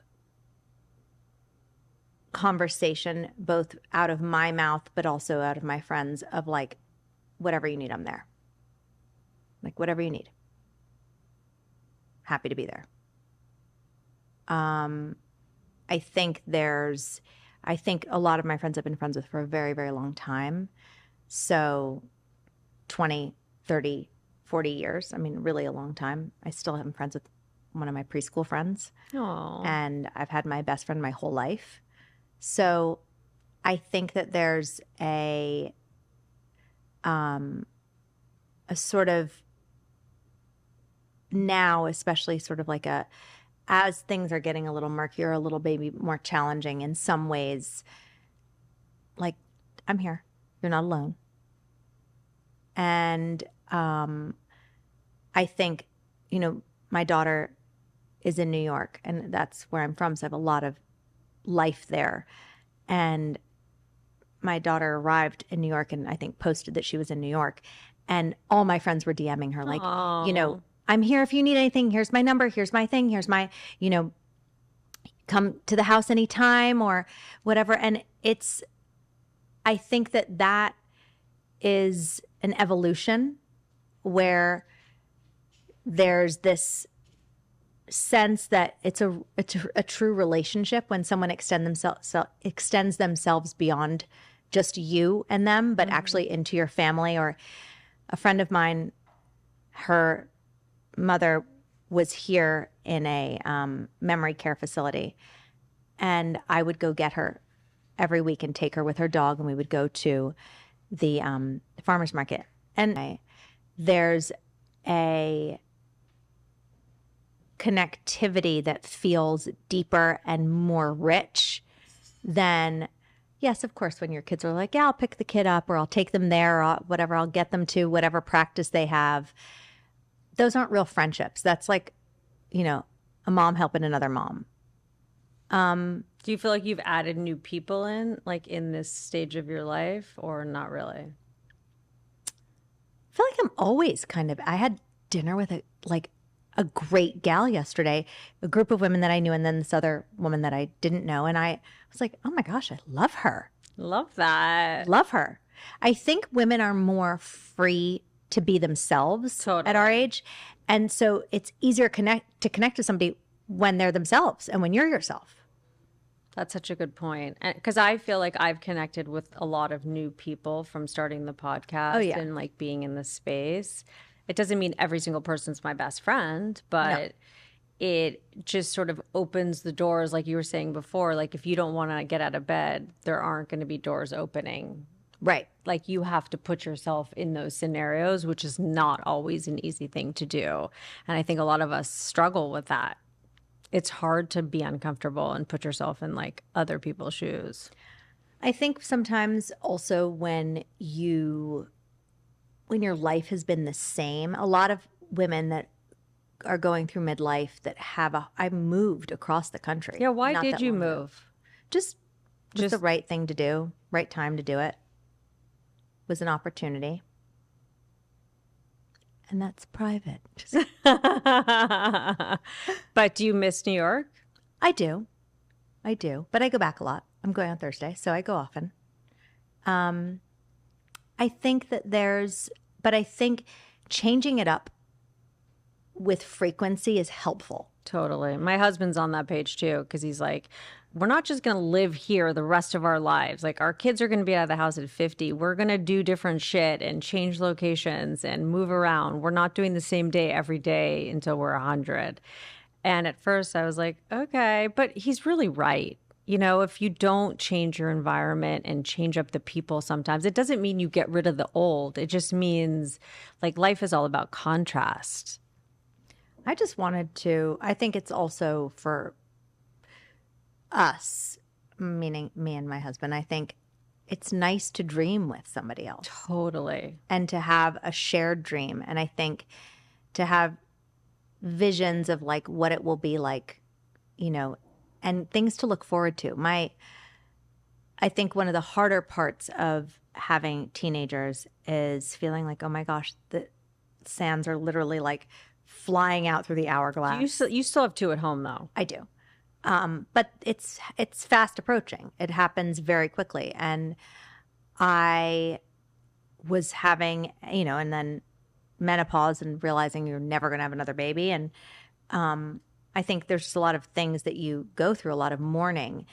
And I was actually going for an emergency mammogram, and I was very anxious and freaked out. I have scanxiety anyway. I have a lot of anxiety around my scans just because of my mom, I think, but in general. Yeah.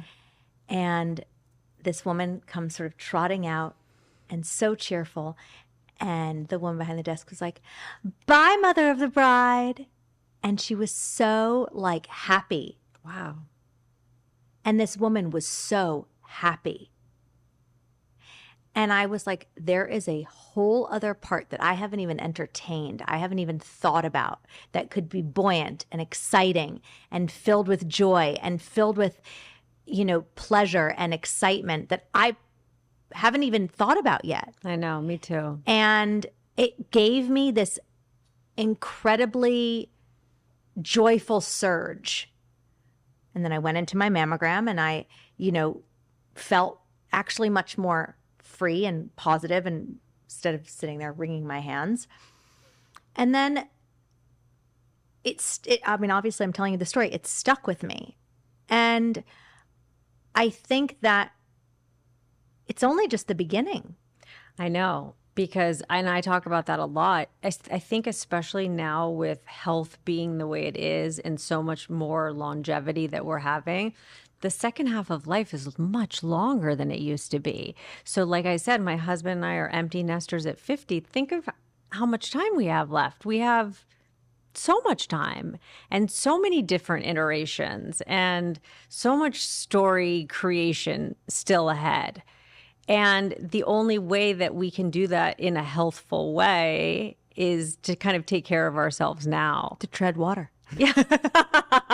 But totally. And it's interesting because like our parents didn't have as much of that information, obviously. So like even for my parents, like they're sort of playing catch up right now where I'm like, okay, you have to lift the dumb weights. Like you need to work out, you need to do all these things, because what we're doing now is the setup for that 75-year-old self of like, can we walk up the stairs? Can we travel? Can we live a good life that's not marked by so much body terror and disease? When I was in that place of being, when you asked about what sort of made me go on that health journey, I was in Italy and I fell down a flight of stairs. A big, old marble flight of stairs. And by the way, you never realize how old you are until you fall down the stairs and everyone is gasping. Oh my gosh. And it was like, I was fine. I mean, I was injured, but I was fine. And I was much more concerned that I was going to like take my son out or some older person beneath me as I slid down the stairs. But it struck me that I was registering to others as old and fragile. And I thought, ooh, I don't want to be fragile. I know. And that's what you're describing of like doing the work now to be able to go up and down the stairs, to be able to get up off the floor, to be able to travel, to be able to be free. Yeah. Because I see that, like, you know, different versions of our parents and relatives. And it's like, okay, well, this person is able to do this because he did this throughout his life. And this person is not able to do that because they didn't do, you know, it's very humbling and I don't want to say inspiring, but kind of triggering in a way of like, okay, I need to be doing this so that I have that freedom to travel, like you said, with my kids and their spouses and whatever, or I'm going to be trapped in my house by myself. Oh, yeah. I mean, my dad is 72. I'm 47. He's absolutely stronger than I am. There's no question. He's stronger than I am. And has that been part of his life for his whole life, or he's always stayed active. He always is moving. He's always doing. He's always, you know, he's lifting and moving and gets up and down off the floor 10,000 times a day. He's constantly in motion, and a body in motion stays in motion. Yeah. And he's never sitting on his laurels. He's never somebody who's like not game to go do something. And I think that has made him fit and has made him, you know, he can, you know, pop right up the stairs, pop right down the stairs. I'm much more, since I fell down the stairs, that was the other thing.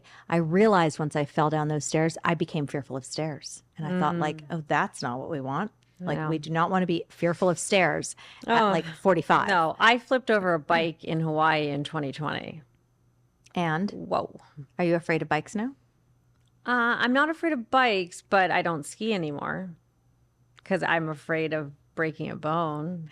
So the bike transferred into not wanting to ski. Yeah, because I'm like not a similar bike, kind of. Yeah, I don't typically bike ride. It was sort of like a family. Oh, let's do this thing. And the worst part is we get down the crazy mountain.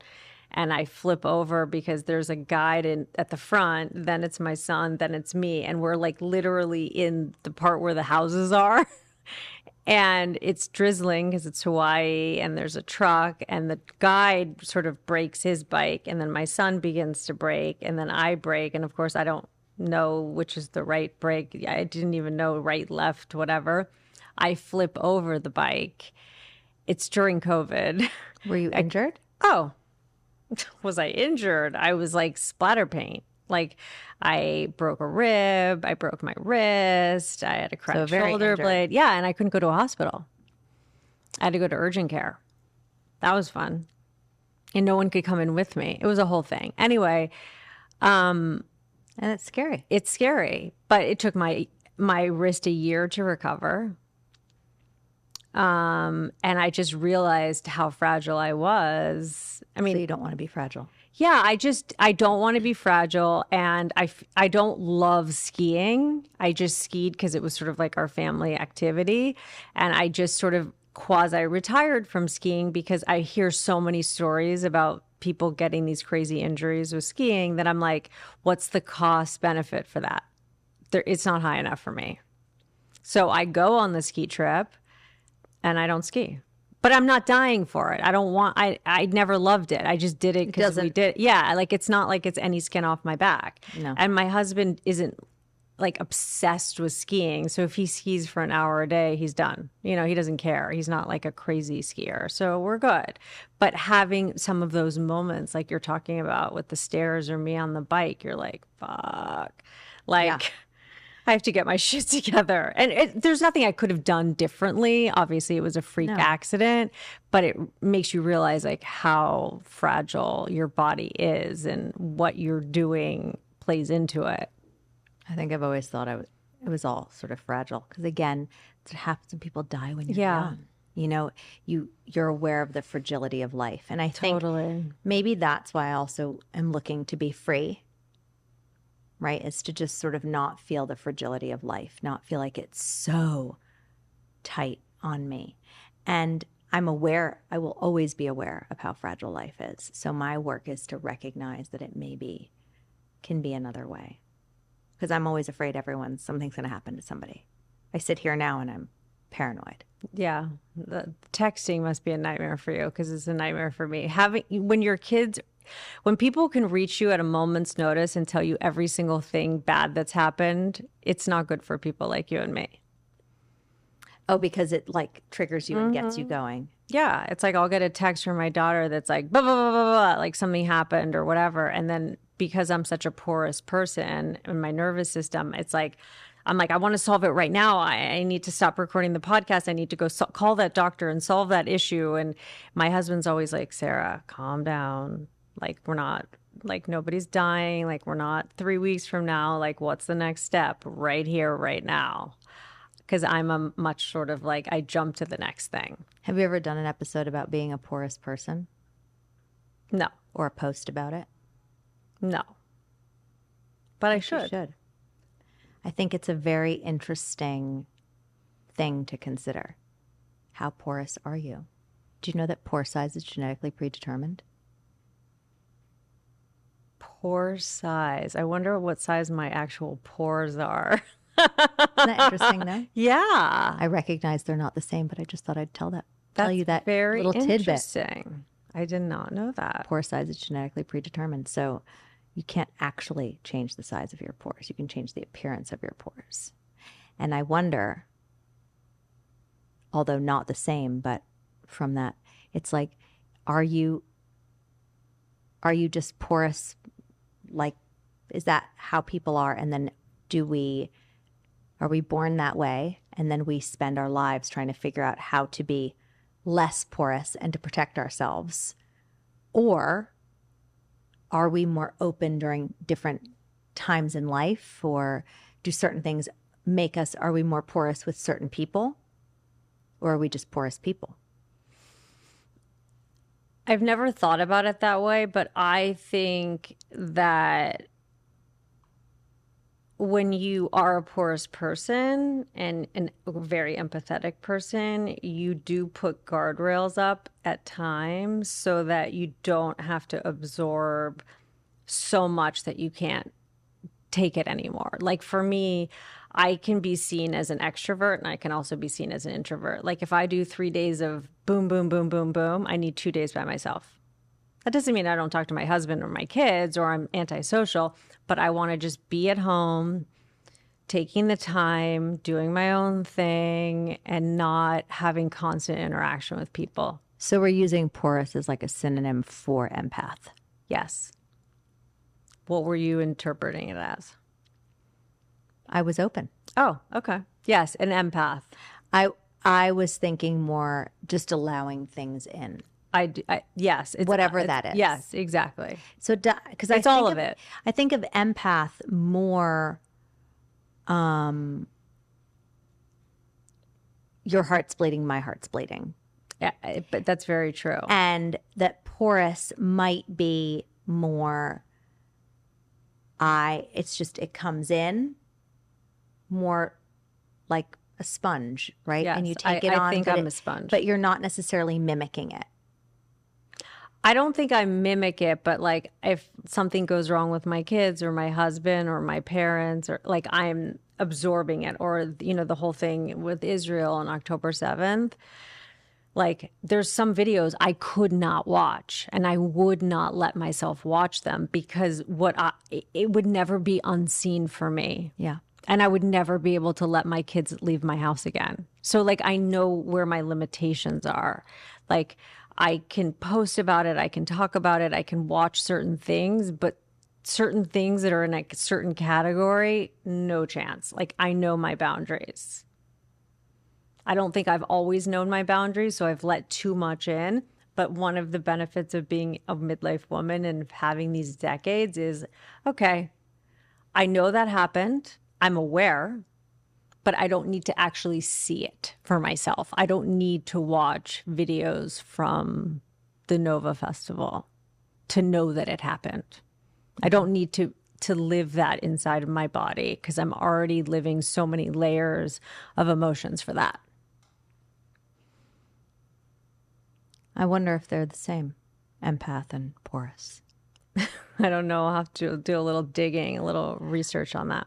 I don't know. I feel like they might be one and the same, and they might be they might be different. But I think porous, if you looked up porous in the dictionary, I'm not sure it would have any emotional component That's what to I mean. it. Yeah, That's exactly what I mean. I think it's really more about a surface texture, absorption levels. Well, an absorption level. So it's like, are you... I'm the type of person, I might watch a movie and think that like the strong power to like suspend, disbelief. So I could absolutely like see a movie and turn to my husband and be like, are you grifting me? But I don't watch horror movies. I can't watch rape scenes. I know what my limits are. Like my husband knows when there's a fast forward situation that he need, if he has the remote, because he's like, oh shit, This sounds porous. Yeah. Not, I mean, and maybe also empathetic. Yeah. I just could not. That's a no for me. Yeah, I have a lot of things that I'm like, that's not, we don't need to bring that in. Yeah, exactly. That's the thing. Like my parents watch the news like all the time. And I'm like, okay, but you're bringing in so much of other people's stuff that you don't need. It doesn't mean you're not like culturally aware of what's happening in the world, but like at the same time, like you don't need to sponge up all of that chaos. Yeah, I also sometimes feel like we can invoke things as well by sort of speaking them into existence or talking them through. Or 100%. Like there's too much of that too. Oh my God. COVID, my mom, like, she's still traumatized by that, like still has that like COVID filter on life. And I'm like, oh my God, like, come back. Because she watched so much news and like horror, I don't know. So yeah, that's a whole other episode, Cayli. The porous episode. The porous episode. Okay. So getting back to, I hope this thing is getting a serious edit. I know women will hate me if I don't ask you some like really major skin things. Do it. Okay. So as a midlife woman, if you were to take us through your daily and weekly routine, like what would be your top?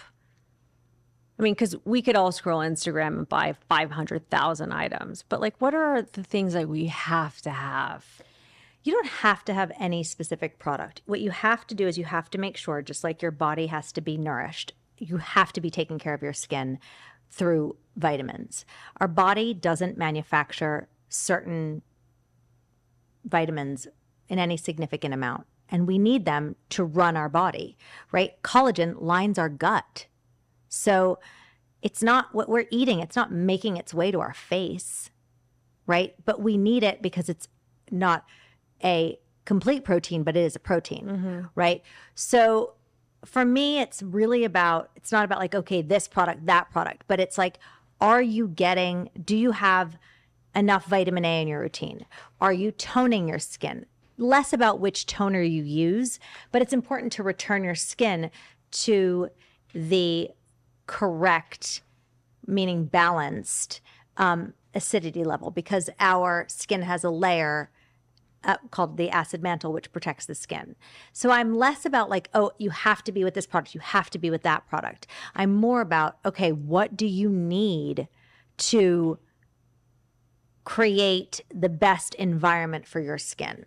So for me, we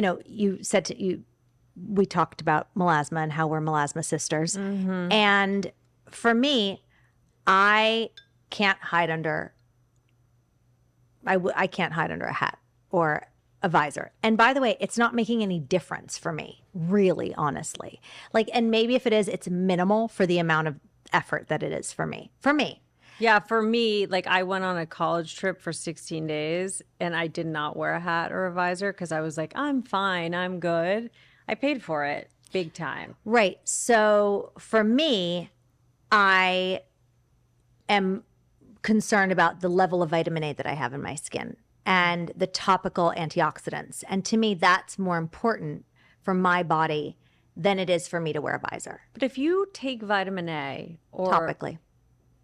Oh, topically. Okay, because I was going to say, if you But even topically, does that, how does it attract the sun? Like, do you get pigmentation from it? Because when teenagers take Accutane, they say stay out of the sun. That is so many different things all literally conflating into each other. Okay. So, vitamin A topically, vitamin A already is an essential micronutrient. It's something that our body needs that we do not manufacture in any significant amount. We need it for our eyesight. So, Accutane is a very strong dose of vitamin A. And there is, because vitamin A is fat soluble. See, this is why we didn't get into this, because geeking out. I know. If everyone can listen to our first episode, because we covered all of this. Yeah. Listen to it. So I think the thing is that there's, this idea of what you need and saying like, oh, you need this product or that product. Okay, but not necessarily the product, but like just the things. Like you're saying vitamin A. So that if you translate that to layman's terms, it's not really a layman's term, but something that someone would recognize, that would be a retinol. So no, actually. Okay. So you don't need a retinol. You need a low form of vitamin A. So what is that? What is the name for that? Like if you were looking for a product, it would be probably a retinil. Okay. Is a lower form as opposed to retinol. Bok choil is fine too. Something with a little bit of vitamin. Tamanu oil has vitamin A. This is why I feel like women are going out into the world and going to buy products, or young people are going to Sephora and buying products totally unassisted. It is your largest organ, and yet that's what we're going to go do that all unassisted. Makes no sense to me. You can go to the dermatologist and get bad information too. They're like, here's like prescription retin A. But that's also right, and that's also because people can only help you with the toolkit that they have, right? So that's their toolkit. And I think there's amazing dermatologists who do amazing work, and there's dermatologists who are like, this is what I have for you, and you're here, and you've spent a lot of money, so I feel like you're here for a prescription, so I'm going to give you a prescription. So I think that it's hard for me to say, and I think it's I'm sure very frustrating to people that I don't have like this is what you should do. These are the products. But you have like when you do your evening routine on Instagram. Right, but that's my own skin. So you want to know my routine? Yeah, your routine of the thing, because they're going to tend to be pretty similar, don't you think? I mean, like, do you think oil cleansers versus a gel cleanser versus a cream cleanser? Like just taking it down to the basics. Yeah, so I think for an average midlife woman, I think a creamy cleanser is probably your safest bet. Okay. Because it's not stripping? I think that the size of an oil cleanser's molecule is too large to allow all the action to happen with your serums, and most women are not getting them off or double cleansing to get them off. A gel is usually a little bit too aggressive, unless there's certain gels that people can use. Again, it's like, that's why, but for a general rule, a creamy cleanser. And which creamy cleanser do you use?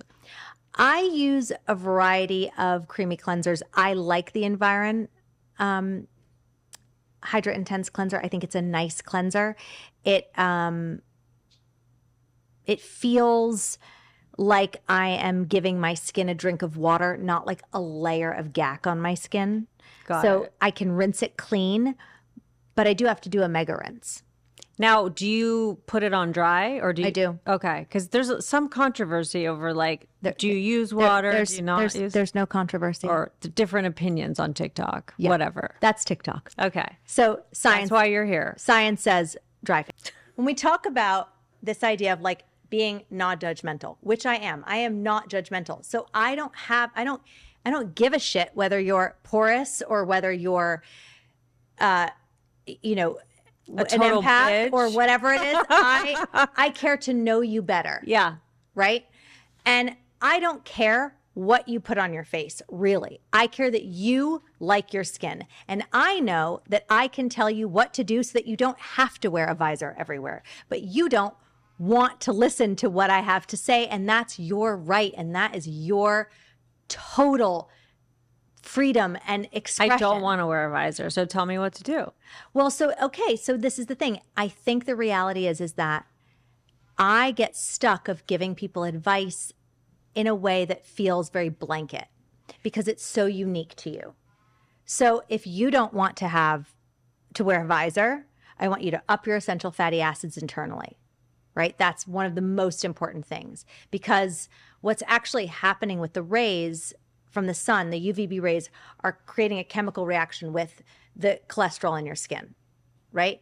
So the thing is that like vitamin A and talking about vitamin A or B or C or whatever, and the compromising or the not compromising of the skin or the stripping of the skin or whatever is all related to everything else that we're doing. It's not in a vacuum, right? So I think what's challenging about it is I would love to say like, oh, you should, everyone realistically, I can say everyone should tone their skin as an example, and everyone can benefit from a hyaluronic acid. But there are some people that don't. And I feel like I have to be open to that. If I really want to be a true expert, I have to be open for the variation in the population and the choice piece. And so it's, if you don't want to do this or you don't want to do that, what do you do instead? Right? It's like, don't come for my coffee. Right? And like, you're going to have your coffee the way you're going to have your coffee. I'm going to have coffee way. And don't come for my sugar. And don't tell me when to exercise and how to exercise. And I might find bliss treading water, and you're going, you've got to be fucking kidding me. Right. I'll try it. I mean, I'll try drowning for a minute. Right. But because I've somehow given you enough to think about it. Right. And so that's sort of where it's like living in a place when it comes to advice or comes to skincare is really getting the person to arrive to where the place where they're inspired to do it, because they have to do it every day, because it's the cumulative effect of what you do every day. It's not what you do sometimes. And having a bunch of different products and sort of dancing around with a bunch of different products is like changing your diet every 5 seconds. I don't like doing that. I like having 4 simple things, but I need the 4 simple things to work. Yeah. And I think the 4 simple things, though, get boring to people. Right. And I'm good with boring. I've been married to the same person for 27 years. I think sometimes certain things are just straightforward and need to be what they are. Like you don't need to vary the water. Water is water. I mean, if you want to put hydration powder in it to make it taste like watermelon, whatever. But I think we have beauty as an industry, and beauty has a piece to it where we're talking about self-esteem, and we're talking about agency, and we're talking about all these other things, not just what's good for the health of your largest organ. And those are 2 very separate things. And how they look, right? So healthy skin should be beautiful skin. Right? That should be what it is. But that's not what's being pushed out into the world. So from your expertise, a midlife woman wanting to hit the basics, what are those basics? The basics are cleanse your skin, tone your skin, use a good serum, and probably you do need a moisturizer. Okay. And what's in that toner? Because toner means 100 different things. So it really doesn't mean 100 different things. Because like I know yours has niacinamide, but I don't know. Well, I don't have one. Or I mean the one that I use. Yes, the one that you sell. The one that we sell hundreds of toners. The blue one. I just remember that's the right one for you. Okay. And it's pretty much because it's a strong dose of vitamin B, and most people are deficient in vitamin B. It's a great way to get your vitamin B. Got it. Just like having your collagen in your coffee is a great way to get some protein in there, right? Okay. Same idea. So it's a good vehicle for that. Okay. I think toner its purpose is to acidify the skin. So as long as it's doing that and it's bringing the skin back to the proper pH, all the other stuff around it is maybe inconsequential. Do some toners have alcohol in them? Or is that like old school? Some do. Is that good for us? Is that okay for us or not? Probably going to strip your skin. Right. That's what I was saying with toners stripping your skin. Yeah. So I think the idea of toning the skin is it's not part of the cleansing ritual. The cleanser is the cleansing ritual. And this is the balancing part of it. Okay. So it's not meant to like with sea breeze and like a Right, cotton that's what I'm square to, saying. like, go Yeah. over the skin and be like, look how dirty this is. Yeah, yeah. If that happens, actually you want to fully dry your face and cleanse again. Do you spray it or do you spray it onto like a pad and put I it spray it on? onto my face, the one Okay. that you're talking about. Okay. And then what do you do? I put a serum. And what kind of serum? Depends on my mood and what I'm working on. So like when I'm feeling a little bit like the skin is quite lax, I like to use something called cross lift, which works like pantyhose for the face, I like to call it. Ooh. So I like that very much. Might need to use that every day though. I do. I use it a lot. Oh, you do? And then I'll go through a phase, but I've been using it pretty religiously now for a while. I like that very much. That has peptides in it that are working on the cellular matrix of the skin. So literally holding the skin up, which is quite cool. That sounds good. I like that. A hyaluronic, I think a great hyaluronic is great for most people because most people are dehydrated. And so the skin is dehydrated. Do you wait a certain amount of time in between steps? That's another what other people are saying thing. Yeah. I think it depends on what you're using, but for the most part, actually your skin, it will penetrate better if it's wet. So I would argue. But do you just layer on 1, 2, 3? Yeah. So you don't wait 2 minutes until it soaks in, that whole thing. Okay. I mean, people need shit to do on TikTok, I think. I know I saw one woman the other day using a paintbrush to put it on, you know, and there really wasn't a reason for it, but it was just kind of funny. I mean, there's a new TikTok trend for everything every 5 seconds. Yeah. It's like I try to stay off TikTok. I mean, I already have enough with Instagram. TikTok's like a whole other beast unto itself. Oh, I mean, every little quirk or neurodivergence is suddenly diagnosable as something. You could probably get a hobby on TikTok really quick. Really quick. Yeah. TikTok, I think, is a hobby too. For sure. But you could get some super esoteric things going in your life from TikTok, I think. Oh, yeah. I mean, and think about all the time you can waste. I know. Okay, so you put the serum on, and then what's next? Is there a retinol? Retinol. I have a serum. Yeah, I do use a retinol every day. And does that come after the cross lift? Yep, I do. I use vitamin A every day. CrossFit, cross lift. Hey. So cross lift, Orange Theory, and then cross lift, and then I use Sequence, which is a form of vitamin A. And is that like a gentle one? It is it's a lower form of vitamin A. Vitamin A is fat soluble, so you actually build it up in your fat and hold on to it. So each person has their own happy place with vitamin A, and it's about finding out where your happy place is. Okay. So where does yours sit? I'm on the higher side. Okay. But I don't use retinol that often. So retinol is the stronger version of What's the difference? But what's the difference between retinol and retin-AL? Because there's OL, AL, and IL, which I learned from you. YL. Retinol is YL. Oh, okay.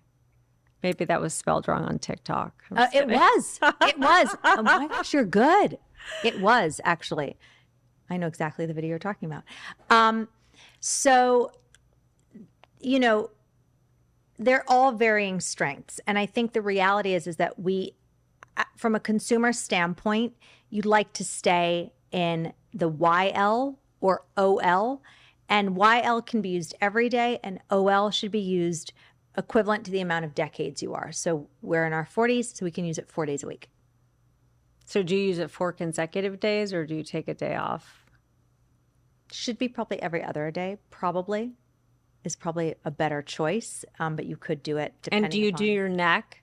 I don't really use it. I don't really use retinol. Oh, the other one. Sorry. Retinol every day. Okay. Morning and night. And you use your neck.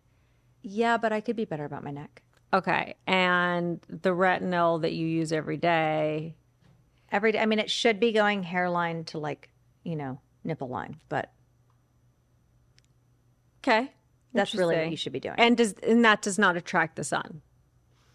So it's not attracting the sun, which is confusing. So the vitamin A actually... I think that's why I've stayed away from it in the morning. But if you're telling me that I can... It doesn't attract the sun. And actually, this is where I get into like a TikTok problem or a whatever problem. Attracting the sun would be like if it doesn't pull the sun toward you, right? Okay. What it does do, actually, vitamin A, is it actually neutralizes the free radical. So it actually it supports the skin in the sun. Interesting. So what I think when we talk about attracting the sun, I think is a misnomer. I think what we're trying to say is that the skin is maybe more sensitive and therefore more vulnerable to the sun, but I don't think it's not attracting the sun. Like an oil would. Correct. And an oil is actually just amplifying the sun. That's where I think I was going wrong before I talked to you in our first episode, is I thought, oh my God, my skin, I'm in my 40s, I should be using oil and really hydrating it. And then I was walking out into the sun, even with sunscreen on, but I had the oil on underneath the sunscreen. Right. That's a problem. Well, because the molecule is amplifying it, the size and shape of the So do you molecule. ever use oil? I do at night. And then you just make sure you get it off. Yeah. And where does the oil fit in that routine? At the very end. Oh, we haven't gotten to the end yet. Okay, so you put the retinol on. And then I use a C and E complex together. Okay. I don't use it every time I wash my face. I do sometimes. I don't use it every single time. Important to use it during the day for the antioxidant factor of that. So the C doesn't attract the sun either, because some people, again, None of say, it attracts the sun. Okay, but is a problem to get for melasma people. So C technically should be protecting yourself. C is the great protector of the skin. So it shouldn't be a problem. It should be brightening the skin up. Okay. I think the thing is like if you're using an unstable form of vitamin C and you're creating a situation where the skin is vulnerable, then and it's too aggressive, right? Because there's 4 different forms of vitamin C that you could be putting on your face. Right. So what's the type of vitamin C that you like in your clients? That is particular to each person. Okay. So that is particular to each person. I think I think it's about looking for whatever you're doing for it to be as stable as possible. And how do you measure stability? That's a very good question. As an average person, I think if you don't know, you're better off. If you don't have any guidance, you're better off staying with brands that work together, or a brand that works, that you're using one brand. That's why brands because they're synergistic. Got it. Right? So this dabbling that started to happen, I think creates more issues, to be honest. So I think you can be more playful with it if you have guidance. Got it. And that's where Knockout Beauty comes in. That's where Knockout Beauty comes in. Because you have a skin coordinator who knows your skin, knows your lifestyle, knows what you're doing, and can tell you this. Exactly. And that's why you have a hugely successful business and are a skincare expert. And people can find that. And you have a the stores are beautiful, like Thanks. Top shelf curation. And you can go on the website and order items too, which is nice. I do that too. I think the part of coming into the store is that you can talk to somebody and get counseling, but we do have consults, virtual consults. So it's not as though they're not available to you if you're not in the store. Got it. Okay. Now, after you put the oil on, what's the oil? Good question. I feel like the oil can be a variety of things. Sometimes I have a retinol in my oil. So I'll have like that. Oh, so you can put that on top of the retinol with the Y? Mm-hmm. Okay. Mm-hmm. Usually you want your retinol to be closest to your skin because you want the cellular change to happen.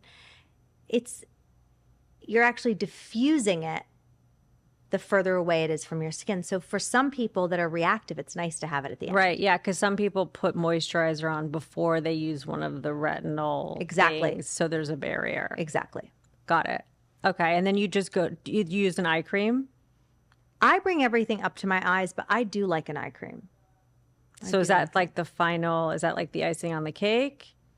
I put eye cream on sometimes right after my toner. It depends on when. Oh, interesting. Depends on what formula I'm using. If I'm using sort of an eye gel, I use it closer to, because it's water-based, closer to the beginning of my routine, and the creamier ones closer to the end of my routine. You have like a smorgasbord. I'm trying to like simplify this, and you have so many different options. I do own a beauty store. Wow. My husband Do you thinks have other shit shovels? I have so many. My husband thinks I own a beauty store because of my bathrooms. Because And I don't want people to feel that way. I want people to have like what they use, and I want it to work for them, and I want them to be able to rely on it, and I want them to think about other things. You know, decision fatigue is such a true and real thing that it's like you shouldn't be thinking about what you have to do to wash your face every day. It should just be sort of rote and be able to just happen and deliver good results. I love that. I think we all want that actually. And in terms of makeup, what would you say like your midlife makeup go-tos are? I think that women tend to need a little bit more oomph when they're older. So they need like a good lip color, sometimes a good cheek. I've eaten all mine off already. No, it looks great. It's stained then in my chapped there you lips. go. So to get a good blush color, your best color match is going to be the inside of your lip, Okay. the soft part of your lip, So I should go to Sephora and show the woman my lip. or match it yourself. Just kidding. So that would be for your cheek. And then for your lip, it's actually if you pinch the pad of your finger, that's like your best color. Oh, I'm way darker than that today. Let me see. Pinch it harder with your fingernail, maybe. Maybe I don't have any blood. That's interesting. I'm not sure I've seen that. What do you mean? Pinch it this way. Push it that way. Push the blood forward. Yeah, there you go. There you go. There you go. There you go. There you go. There you go. Oh, thank God I have blood. There you go. That's I did have a lot of blood vials that's taken a good this week. color. Okay, that's a good It's a color. nice color for you. But it's such a little pinpoint. Do you get that too? I don't know. Interesting. You have little fingers. You have delicate little baby fingers. I'm kind of a small person, but you're a small person too. I think, but I think that the color you have on your lip is just a deeper expression deeper, of that for color. sure. Okay, so what about, do you use a primer? Sometimes.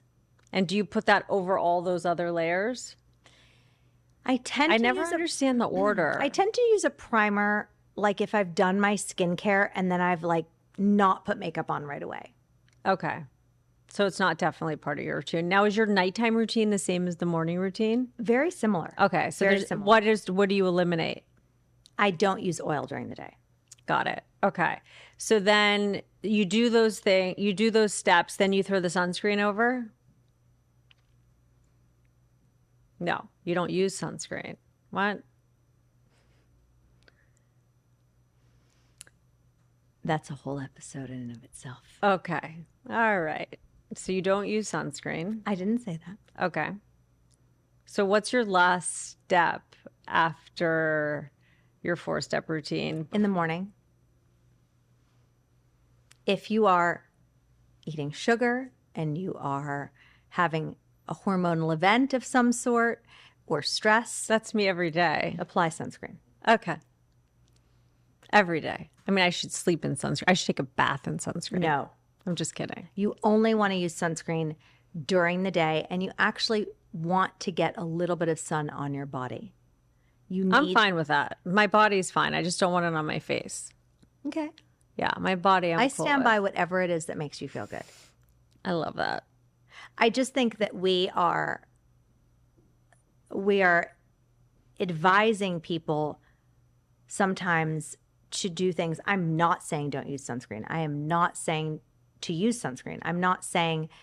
I'm saying you have to look at the overall situation of what's happening. And if you're using actives, if you're using retinol, you have to use sunscreen.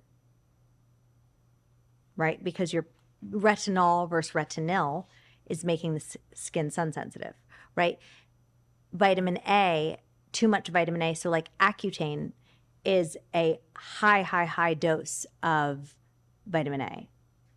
That's going to create sun sensitivity. So when you use retinol, do you still use sunscreen? It is advisable if you are using any actives to use sunscreen. Got it. Okay. And then do you put makeup over that? If I wear makeup, yeah. Do you wear foundation or tinted moisturizer? On an everyday basis, I wear neither. So then you can't really have melasma.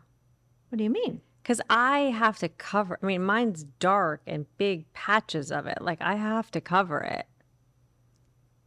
Oh, I see what you're saying. Meaning like I couldn't possibly have melasma and still be okay walking out of the house. But I'm just saying, like, I have big brown patches. Like, I'm not saying I couldn't. I mean, Right, no, I see what you're saying. But I think I know what you're saying.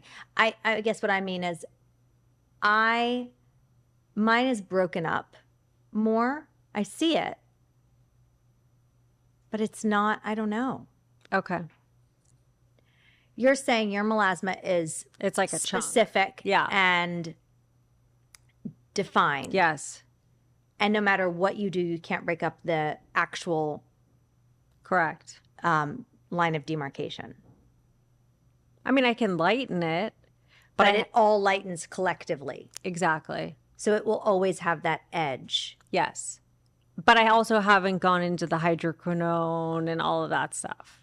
Yeah. No, I agree with that. But I wonder if I just had an idea for you for your skin as we sit here. Okay. I think that we can do something to help that. Are we talking about that now or later? We can talk about that later, but I think it's a good idea for you. Okay. I think so I do have melasma. I absolutely have melasma. I'm sitting in front of you with I don't see it. great. I love that. And I feel like my melasma is much more in check than it was before, and it takes a long time. I think that's the thing about melasma. It's like you didn't get it in a day, although what's interesting is we see it bloom in a day. Totally. That's like after that college trip of just being out in the sun. I think brought it all back. that's the part that's really hard to compute in the mind, is that it feels like it blooms almost like you go outside and I have melasma, but actually that's all brewing underneath. It's there. It's just you haven't turned the switch is on and it's just sort of coming and going. Right. I get it. My goal is to turn the switch off.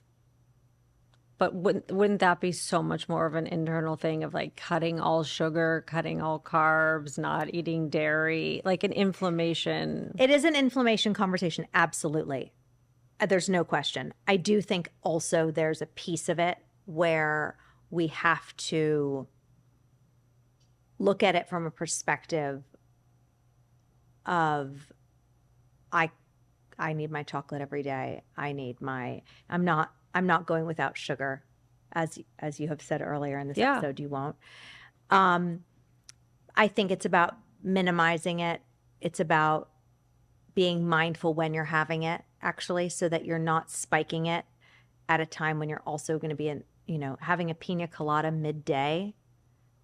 Thankfully, I don't drink alcohol. But I'm saying, that would be a really tricky thing for melasma, because you're spiking your blood sugar, you're upping your inflammation because it's alcohol, and it's midday sun. It's like trifecta. Talk about the jackpot, bingo jackpot. But that melasma that came out in those 45 minutes are going to take 6 months. Yeah, I mean it's going to take at least, if you think this phase cycles approximately every 10 days, give or take, depending upon how old you are, right? So it could be as many as 2 weeks, could be as little as 7, but around 10 days, and it's 7 layers deep, you're talking about 70 days to even start to see a lightening. And that's damage that's lower too, right? Wow. So I think what's hard about it is it's very easy to give up on melasma. It's I one of know. the skin concerns it's very easy to give up on. I know. I try not to. I mean, I didn't wear a hat, but I just sort of thought maybe I was in a place where it's like, it's been stable, but then it kind of built up over 2 weeks, I think. On the trip. Yeah. I think that is probably treating it more like you would, it's like getting your skin to be metabolically flexible. 100%. It's not.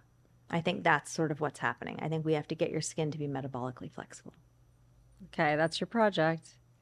I think it's not about, and probably you would never probably be able to go 2 weeks full sun, whatever, without, like, that probably is not going to work for you. But we could probably get it so that, like, you don't have to have a visor to walk down the street. Right.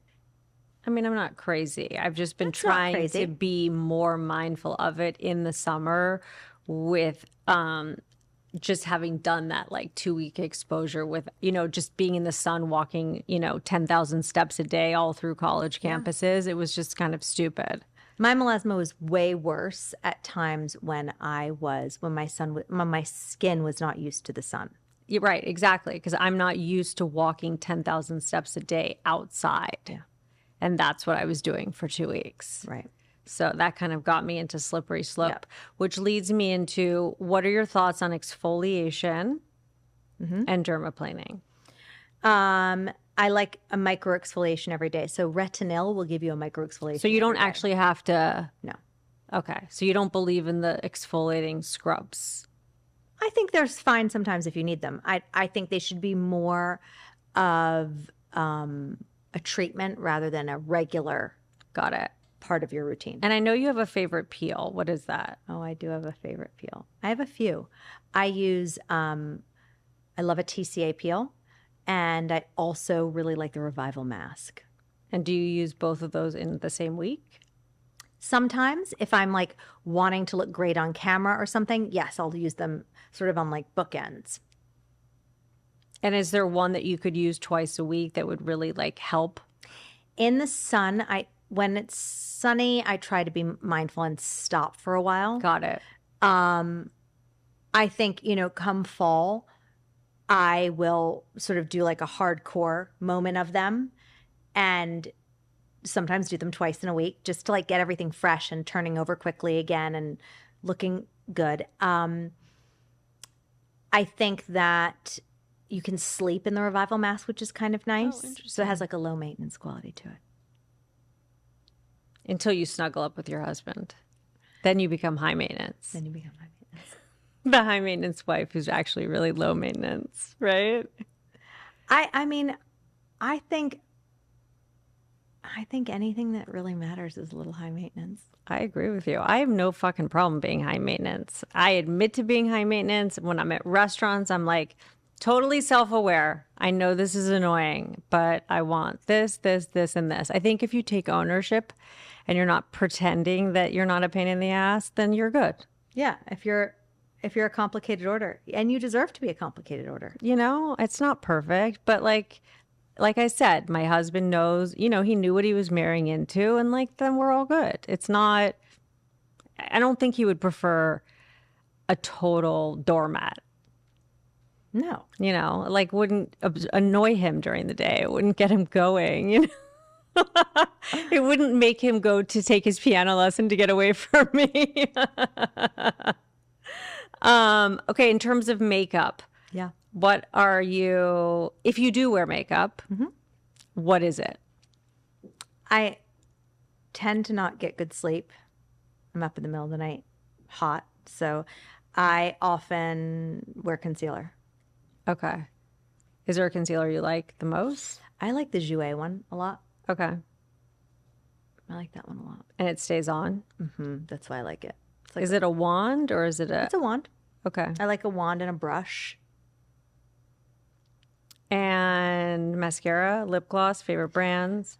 I like the Laura Devgan mascara because it's a tubing mascara. And What's a tubing mascara mean? it coats each individual lash with a tube. So like when you take it off, actually it sort of crumbles in your head. It feels like your lashes might be Oh, that's falling so out. interesting. Do you sell that at your store? I do, Oh, I yeah. need to go buy that right I after love it this. because I will have transfer. Me too. My daughter's like, your shit's dripping down your face. I'm like, thanks. And I don't like that. On me, it also makes me look tired and darker under my eyes. Yeah. So- okay, I'm going to get that right after this. Hopefully you're not sold out. Sometimes I go in there, I'm like, you're out of the 4 things I want. Sorry, boss. I know. She's like, I can get it for you. I can order it for you. I'm like, but right now. Today. Lips. For me, I care so much about the shape of my lips staying and the integrity of my lips. It's more about hydrating them than anything else. I often don't wear anything on my lips. I don't know. I feel like I like a little bit of lip balm, like, treatment on my lips less than I like, but I don't like color necessarily, although I will wear one. Got it. Okay. I know I'm really not that interesting when it comes to this. Okay. Botox and filler. Where do you stand? I think, to each his absolute own. I had Botox like maybe, I don't know when it was. I don't know. A couple months ago. 5, 6 maybe. And I was like, this is why I don't do Botox. Really? My brow just dropped. Like, Oh, wow. I looked like a sad dog in a cartoon. Oh, my It was so depressed. It like arched them up here and they went down, and it was like, it's just what my face does. with it. Interesting. And it really depressed me. Interesting. Filler? I think filler can be a great thing. I think filler has its place. I did it 2 years ago. I haven't redone it. I think fillers, I think it's not the devil like people think it is. I think people are like, oh, someone's doing filler. It's not always. Well, my daughter was just like, please don't come home looking like the housewives, like the show. Yeah, well, I think that was like her biggest fear. And I did it and no one in my house noticed. And my husband is like a hawk. Like he notices if I wear new black leggings, like nobody said anything. I mean, nobody said anything. And I was like, just don't look at the credit card bill. But it was perfect. I just haven't gone back because I always wonder, like, is it still there? Do I need it? Do I not need it? And I think if you like the way that you look, then you don't need it. Yeah. And if you feel like, oh, I feel like I'd like to add volume to this area, but I think it should be in tiny little infinitesimal amounts. It shouldn't be, it's in millimeters, right? So it should be tiny bits. Yeah. So if it's something that, my neck makes me insane. And I'm like, can't you just do a neck lift without your face and without my face? He's like, yeah, but do you want your face to hang over your neck? I'm like, okay, fine. I'll wait till I do both. yeah, I think the neck is a tricky thing. I definitely don't pay enough attention to my neck. Oof. Well, I have to because I see it in photos and I'm like, shoot me. I definitely need to be paying better attention to But I don't know exactly what the answers are for We that. could be like neck accountability partners. Yeah. I mean, speaking of hyaluronic acid, can you talk about, I mean, again, it's like a TikTok thing. Everything says hyaluronic acid. What is for real? Like, what are we looking for? It's a molecule that's pulling 1,000 times its weight in water from the surrounding areas, and it can swell.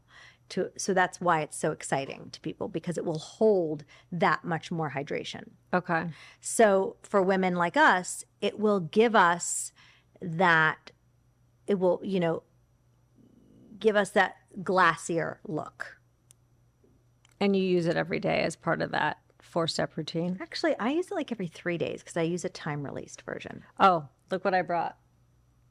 What'd you buy? Oh, yeah. That's the time-release version. I bought this at your store. Oh, yeah. Can you show me how to use this? Yeah. Well, no, I'll but give just you a tutorial. Yeah, a tutorial. Yeah, okay, great. You're so cute.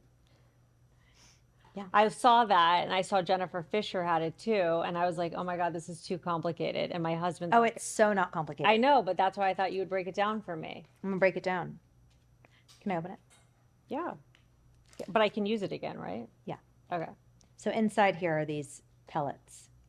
And this is freeze-dried hyaluronic. And then you'll use, oh, excuse me. I love boob. I mean, come on, it's coming out. Well, that was like a flesh-colored brassiere, which is not pretty. Okay, so this is the activator. This is the pellet. Wait, can we see this? Yeah. Okay. So you will activate this pellet with this activator. Put the pellet in your Just tell hand. us, and we'll edit it. Oh. And then, Wait, start again. Oh. Okay, this is what it's called. It's called Sarah Daru. And you will pop one of these out like a Sudafed into your hand. Okay. And then you'll open this up and you will drop much more than you think. It's not, well, let's see what the direction says. It's 8 to 10 drops. I don't have time to be sitting there 8 to 10 drops. So I'm basically like 2 droppers full at least. And then it will. The whole dropper. Okay. Because I also want it to get on my neck. I want to do the whole, I want to do literally hairline to nipple line. So I want to go all over. And so it takes more than that. And then this will naturally dissolve. And the pellet will naturally dissolve. And then I'll just put them together and that's it. And then I do it every 3 days because it's actually reactivated every time you cleanse your skin and add water to it. Every time you take a shower, So it it reactivates. stays in your skin for 3 days? Uh-huh. That's so cool. Okay. So now that's a little less scary. Yeah, it just looks, I think the It just, packaging is a it's little like bit daunting. It's like you're doing like a Dutch test or Yeah. like, you know what I'm saying? You're like, oh my God, this is like a science project. It's not a science project. It's Okay. just this bit. And I actually like to travel with it, just this and like how many ever days I'm gone for. Like, so if I'm gone for 6 days, I would take 2. Oh, interesting. Okay. I'm going on a trip, so I should take it then. Yeah, it's amazing. Perfect. Okay. And you cannot use two droppers on too one much pill. of it, right? Like, it's not like if you use more of it, something negative will I happen. don't even remember how much it cost. I don't know. Okay. It's under $200. Yeah, it wasn't like crazy. It wasn't cheap, but it seems like it's worth it. I think it's definitely worth it. It's definitely worth it. Okay. This says it's a 60-day pack, which is interesting. And it's 32 tablets. And technically, it should last you for every 3 days. So technically, it should be like a 3-month supply, not a 60-day pack. But I see how they think it's 60 days as well. But Okay. because some people will use it every other day. But You're saying you don't have to. you do it every 3 days. Yeah. 72 hours. That's Okay. quite good. All right. So that science project is solved. Solved. I don't need my husband to try to help me. I usually give him the annoying projects. But this is a skin project, so I'm not going to give it to him. I'm like, build this shit. Like, do this. I love to build things. Oh, you do? Yeah, but maybe you said I can call you in the middle of the night. When I'm Yes. stressed out, and when you need to build something, you can call Oh me. my God. Someone's like, build this fan, do this. I'm like, that's like too many steps for me. I Do you like manuals? Like, do you like reading instructions? yeah, I want to make sure I have all 17 screws. Oh, fuck. I see. It's so funny because I'm like an OCD, like I'm a researcher, but I don't want to go through the 17 steps. Right, but like, what happens when you're 3/4 of the way through your project, and then like they short shipped you to like some sort of That's like when my dad built a Allen key. barbecue when I was little from Costco and there was still a bag of parts. That would be me. Right? Whereas my husband, there wouldn't be one extra item. right, or maybe they sent extra bolts, but I'd want to know. I want to know that I'd be like, just send it requires back and get 8 a to new make- one. There you go. There you go. Okay, wait. Is there anything that we're missing from our little list? Let's look. I mean, I don't know. I think we've covered like every single thing know. under the sun. Okay. I would say 2 things. Okay. A lot of midlife women tend to feel stuck. I mean, we all do in all parts of life, but I think especially around this time, we feel sluggish physically, psychologically. What do you have any advice or hacks or things that you turn to when you feel like you're in a rut? Yes. A few things, but one of them is, and we've talked about this, about getting out of bed, right? I think that it's just doing, like whatever it is. So when I lived in my apartment in New York City when I was young, when I would and feel stuck, or when I feel stuck now, there's no prep. There's no get ready. There's no like, put your makeup on. Get out of the house. I don't care what you're wearing. No one also gives a shit about what you're wearing. That's true. So it's just like, but get out of the house and get out of the house. And if you can get out of the house and walk, even better. Driving sometimes will get you in that thing of like, you're driving, you drive to a destination, you get like a beverage and you come home. Totally. And you get back in your bed. And it has sugar in it. Yeah.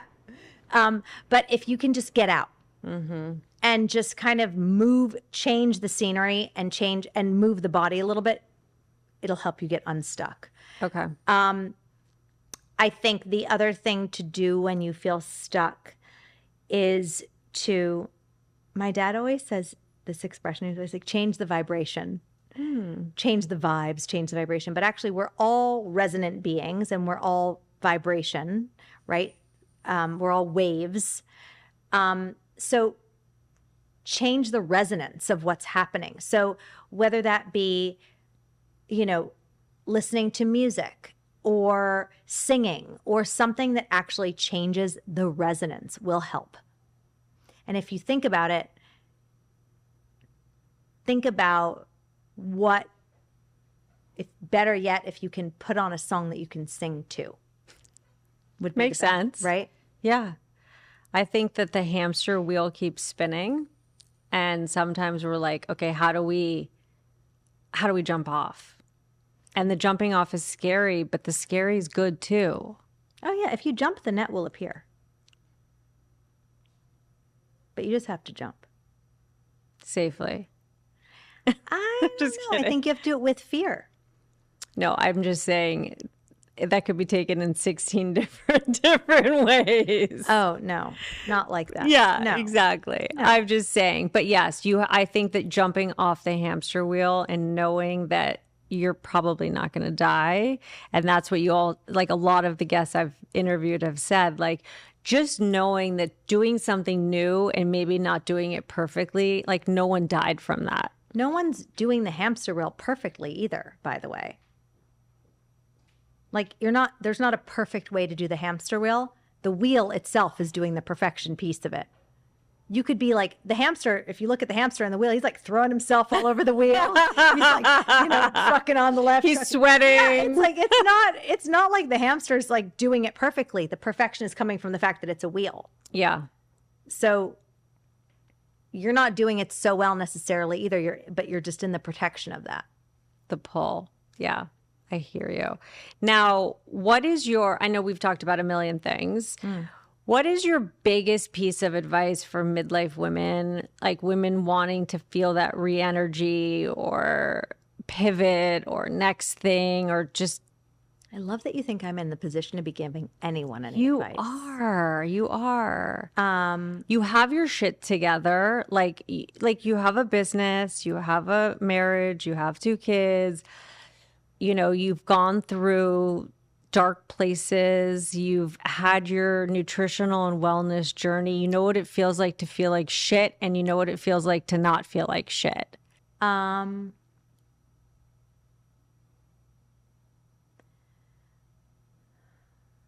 If I wanted to tell somebody, like my daughter, and I'm thinking about like, okay, maybe who knows where I'll be at, 60 when she's 47, I'll be 77. So if I'm looking back from 77, I don't know that I'll have the same advice, but I think about, okay, what if from today where I stand now, from what I've learned and what I know is trust. Trust it will be okay. Trust you've done the work. Trust you know what you're doing. Trust that it will work out, that people will show up for you. Catastrophizing everything is not going to make it any better, and it's not going to make it work out. But actually, ironically, the other side of that is actually having belief that it will work out and kind of moving toward it. I think does help. And I think that there's a lot of, the difference I think is we're not talking about some people who are not doing things and saying it will all work out. You can't expect to do nothing and expect it to work out. But you should expect that if you're working at it and you're doing it and you're in it, that it will work out. And so if you can trust to get off the hamster wheel or do whatever it is and be in motion, the expression of like it all comes out in the wash. It's like just get in the wash. Get dressed. Get outside. It sounds all so simple, but sometimes when you can't see the forest through the trees, those things even seem hard. Yeah, and I think and that's giving a very sort of, a pulled back view of like of advice that I think helps. From like a tactical standpoint of like, what should you do? Like, learn about yourself. Learn about who you are. Be curious about who you are as much as you're curious about other people and what they're interested in. Just like you care about what your children like and what your husband likes or what your friends like. Be curious about what you like. Be curious about what actually motivates you, what gets you going. Because when you figure that part out, when you know what will make you happy and help you keep going, then you can keep seeking that.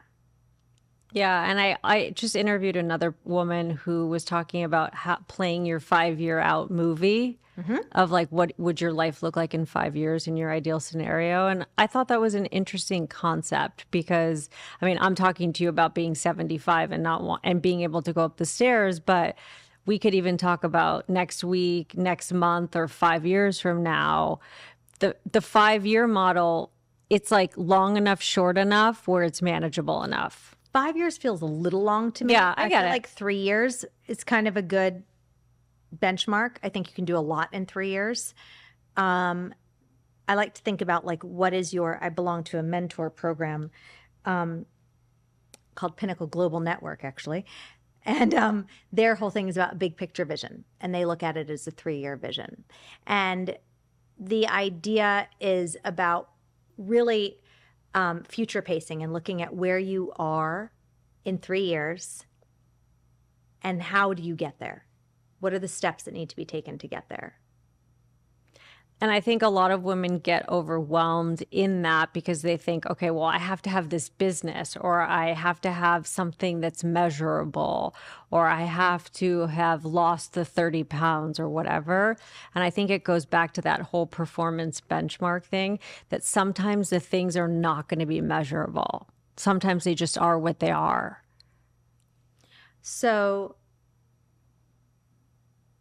I think rather than saying, okay, is it about this, whatever that goal is or whatever, who's that person? Totally. You have to become the person that is going to achieve that goal, right? So somebody who is, you will not, unless you're in the bed not eating and starving yourself, you're not going to make it very far to lose 30 pounds. To lose 30 pounds, to leave the house, you have to actually leave the house, eat well, take care of your body. It's like there's this idea, first of all, why do we want to lose 30 pounds? Because we think that something is going to, on the other side of that. Mm-hmm. Become the person on the other side of that. Who's that? Who is that person? That's our job to figure out. Yeah. And I think in instant gratification society and being able to Amazon something in 1 second or DoorDash it or Postmates it. But you don't actually want that, is what I I'm know, saying. but You we want think we do. You we want the think feeling we on do. the other side of it. And it's the work that seems overwhelming and hard. Like we also want someone to say like, Cayli, here are the 10 steps to the new you. But there's so much in between those 10 steps. I don't want the new me. I want to be my best me. And I feel like that's, I guess, where I adore you. I could sit here and chat to you all day, but I don't want to be you. but I love being in your presence. I love all the funny things that you say, all the wisdom that you share, all the brilliance, all the kindness, all the support, all the offerings. But I want to be myself so that I can experience you. But I also want to be the person that you want to have the conversation with. Totally. But you can also be that way because you're comfortable in your own skin. Okay. I think Tell women us who more are about that. not comfortable in their own skin have a harder time appreciating other things about other women without being triggered by that, and use it as inspiration rather than like, oh, she's doing this and it seems like she's doing it so well and that's easy, that must be easy for her or whatever. And I think some women can take that information and use it as an inspiration of like, oh, she can do that, maybe I could too, versus other women who are like, she's doing that, or Cayli built Knockout Beauty, fuck her, and is mad. You know, and I think it's where you are in the mental headspace of, can you use it as Don't inspiration? go to the fuck her place, because it's not easy. So it's like, it's not fun. There's everything that we see that people have built is blood, sweat, and tears. I know. I saw some of your posts on Instagram talking about how things can be hard. And that's even like, I mean, that's the highlight reel. Like, that's the highlight reel. I'm up all night long, worried about how I'm going to make sure that everyone, you know, that I can provide the livelihood for the people that I pay. Can I, you know, make sure I'm doing all the things I'm supposed to be doing? Can I show up for my children? Can I be a good wife? Can I be a good mom? Can I be a good friend? I mean, but at the core of like my worries is just every day is like, what if somebody decides to not support me? And what if 10 people decide not to support me? And what if 50 people decide not to support me? I could really go down that path, right? But all I can do is continue to build better and stronger and iterate and not get stuck in that, because it's fucking scary. Do you feel like you're alone? Like, do you feel like there's not a Oh. ton of... Oh, it's so lonely. It's so lonely. Because there aren't as many women doing the same thing you are, or because you feel like there's judgment? Like, what's the lonely part? The part where you said all the other things were not, until you say, fuck her for building Knockout Beauty. That's the lonely part. It's hard. So women having envy about that. I don't even know that it's envy, because I don't think anybody's envying it. But it's the, who does she think she is to do that? Because it's successful? Even if it's not successful. So what do you think their issue is? I don't know. I don't say that about other women. So, but the fact that it exists in the space. Right. I mean, but are these people your friends or? No, they're not. No one's saying it to me. Right. That I know of. But you think. Even when you just said it, you're like, oh, right, that exists. Well, it's like high school again. Yeah. And I think that that's scary and hard. And what do you do to kind of block out that noise and keep yourself in a centered place? What you think of me is none of my business, really. And so I can only try to be my best self, try to keep my compass set. I can only do my best, try to achieve what feels good to me. I can't try and please you. I can't. I can only try to please myself. And do you think that the loneliness piece, what is the loneliness? Like, you have a ton of friends. You have a husband, you have 2 kids. What's the loneliness piece? I think the human condition is lonely. I think that's why it's so hard to be a teenager, because you realize that it's lonely. But at the same time, you seem like someone who enjoys being on their own too. I do.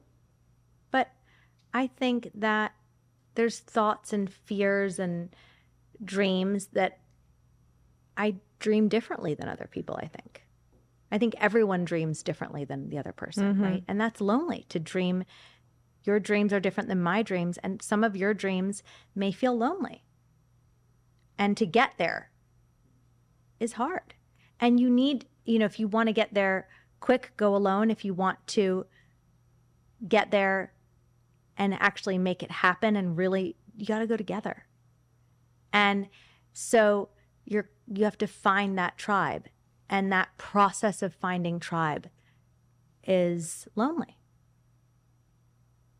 Do you feel like having a business partner or potentially all these franchises, has that helped or has that made it harder? It helps, but you're not equal partners with them. But it does help. But you have a standard that you have to hold and that they have to hold.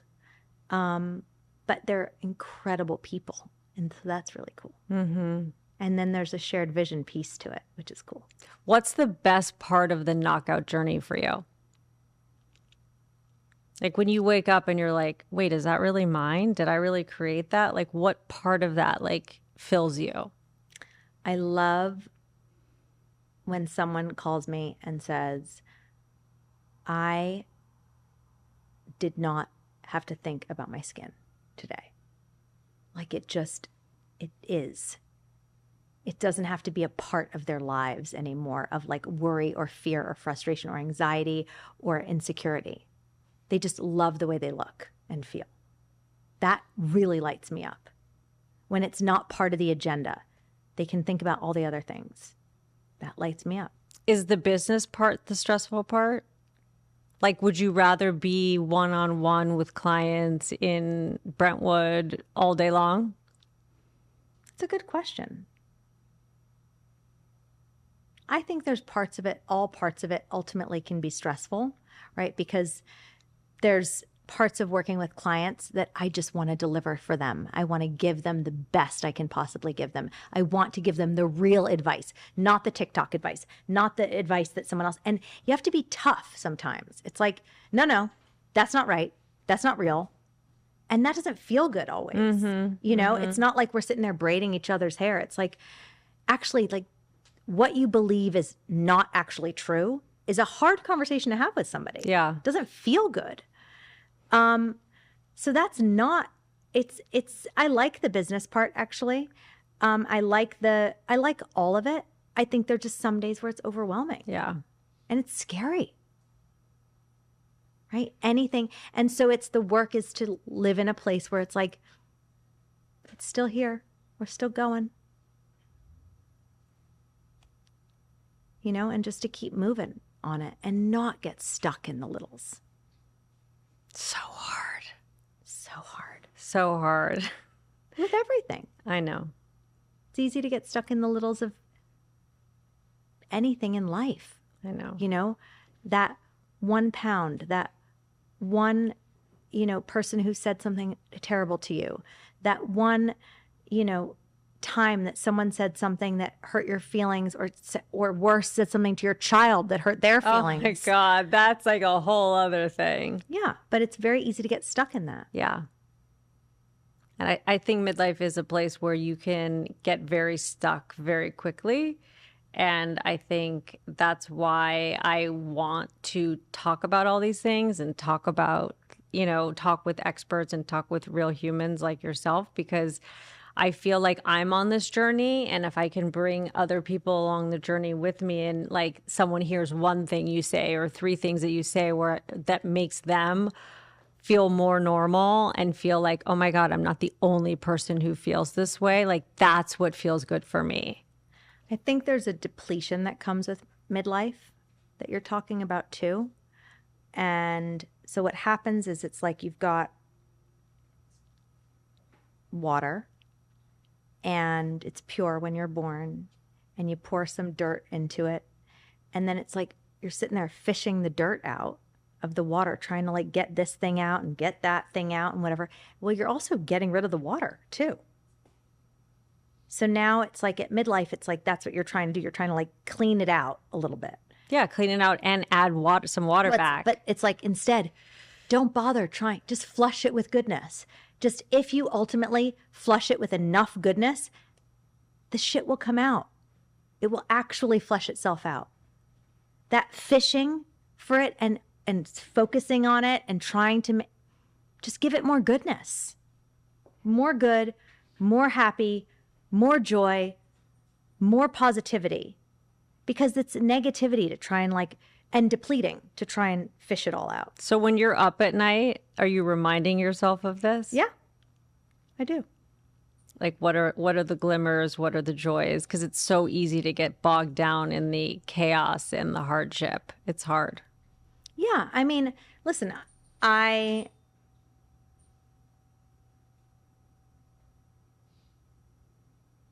it's hard to say this out loud. I'm not up every night anymore, but I was. And it feels very close. It could happen at any moment again. At any moment, I could be up all night again. So I don't want to say that it's so far in the past. Was there something that you did that helped you turn some of that self-talk switch off at night? I wanted to become somebody who handled hard well. I didn't want it to be easy. It was never going to get easy. So dreaming that it was going to get easier or get to the next point was literally depleting my life force. It was taking time away from my family, just sitting there ruminating. So I just decided I listened to a woman her name is Kara Lawson. She's a coach. She coaches the Duke women's basketball team. And it actually became viral, the video. And she talks about being someone who handles hard better, not about waiting for it to get easy, and that basically all endeavors that are worth it are not going to be easy. And so part of my desire to handle hard well, to turn that switch off, was to recognize it, to name it, and to actually say, like, this isn't getting me anywhere. Like, it's not actually solving the problem, and it's depleting my energy during the day to be able to solve the problem. So, and was that just like one day you woke up, or? One day I had an awareness of it, and then it was a practice that probably took 2 years. Meditation, anything specific, or just you just kind of thinking about it and bringing yourself back to it? For that specific thing was bringing myself back to it and really just kind of recentering it. Like, that really is not supportive. That really isn't helpful. That's an intrusive thought. And then the more I became balanced, the more I craved balance, the more I desired to be. Because you were on your health journey at the same time. Mm-hmm. So that was making you feel more calibrated. Mm-hmm. So then you didn't feel as out of control. Exactly. And then the more regulated I felt, and the less dysregulated I felt, the more I craved feeling regulated and balanced. And then I looked for things that supported that. So whether that was seeing an osteopath, or doing breath work, or talking through what was bothering me and not holding it in. I think that positive habits beget more positive habits. And so just starting with a habit is really helpful, a good habit, and a good awareness, and then building on that, because you will crave that feeling. So you started drinking water, I did. and then everything else came after. I wish I could say it was I that know. easy. I wish but it Don't does we help. all? But- Yeah. 'cause No, but it's all the micro things. It's the micro things. It's the micro things. And by the way, no one's going to feel worse for drinking the correct amount of water. I'm not saying go flood your body with water, but make sure you're getting what you need. With everything, make sure you're getting what you need. Make sure you're eating enough food. Make sure you're getting enough movement in. Making sure you're stimulating your mind. Make sure you're getting enough rest. Make sure you're getting enough touch and tenderness. And it does, if you're not in a relationship, go get a massage. Like, you need people to hug you and touch you, and you need to be around people. It doesn't all have to be like, it looks like this. Get a dog. It doesn't have to be some idea of like, okay, like you and I happen to have a lot of similarities. But there's a lot of people that are listening to this. They're like, well, I don't know. That's not part of my life, and that's not my existence, and that's not my experience, and that's not what it is. But it's like, that's okay. There's still so many other things that can fill those pieces because they're just pieces of it. Your pieces. Yours. Yeah. Like you're wanting to do the pool. And you don't want the pool. Right. And that's okay. But that doesn't mean I will never try the pool. Yeah. And I think that part of my responsibility as a good friend to you is to let you know the pool's there. I love that. And I feel like that's what this whole podcast is for me, is like, hey, you guys, let's discover these golden nuggets about midlife. And you don't have to do them, but at least you saw them. They were on the menu. Somebody like threw up the videos of me doing the dumb weights, or Cayli in the pool, or someone drinking water, or this or that. And it might just spark something inside of you. I mean, I've had so many messages from women who are like, oh my God, I started wearing a weighted vest. Oh my God, I started writing that book. Oh my God, you said this and it made me do that. And just being able to see what other people are doing, not that you have to do those same exact things, but to kind of garner that inspiration of whatever it is that you want to be doing. Right? Yeah. And hopefully our daughters are watching. Or not. Or not. I mean, kind of in this sort of metaphorical space. I meant maybe not this episode. Yeah, no. But I'm just watching what we're doing. Yes, I know. Because I feel like, teenagers are hard, and I have good ones. But they're complicated. Women are complicated.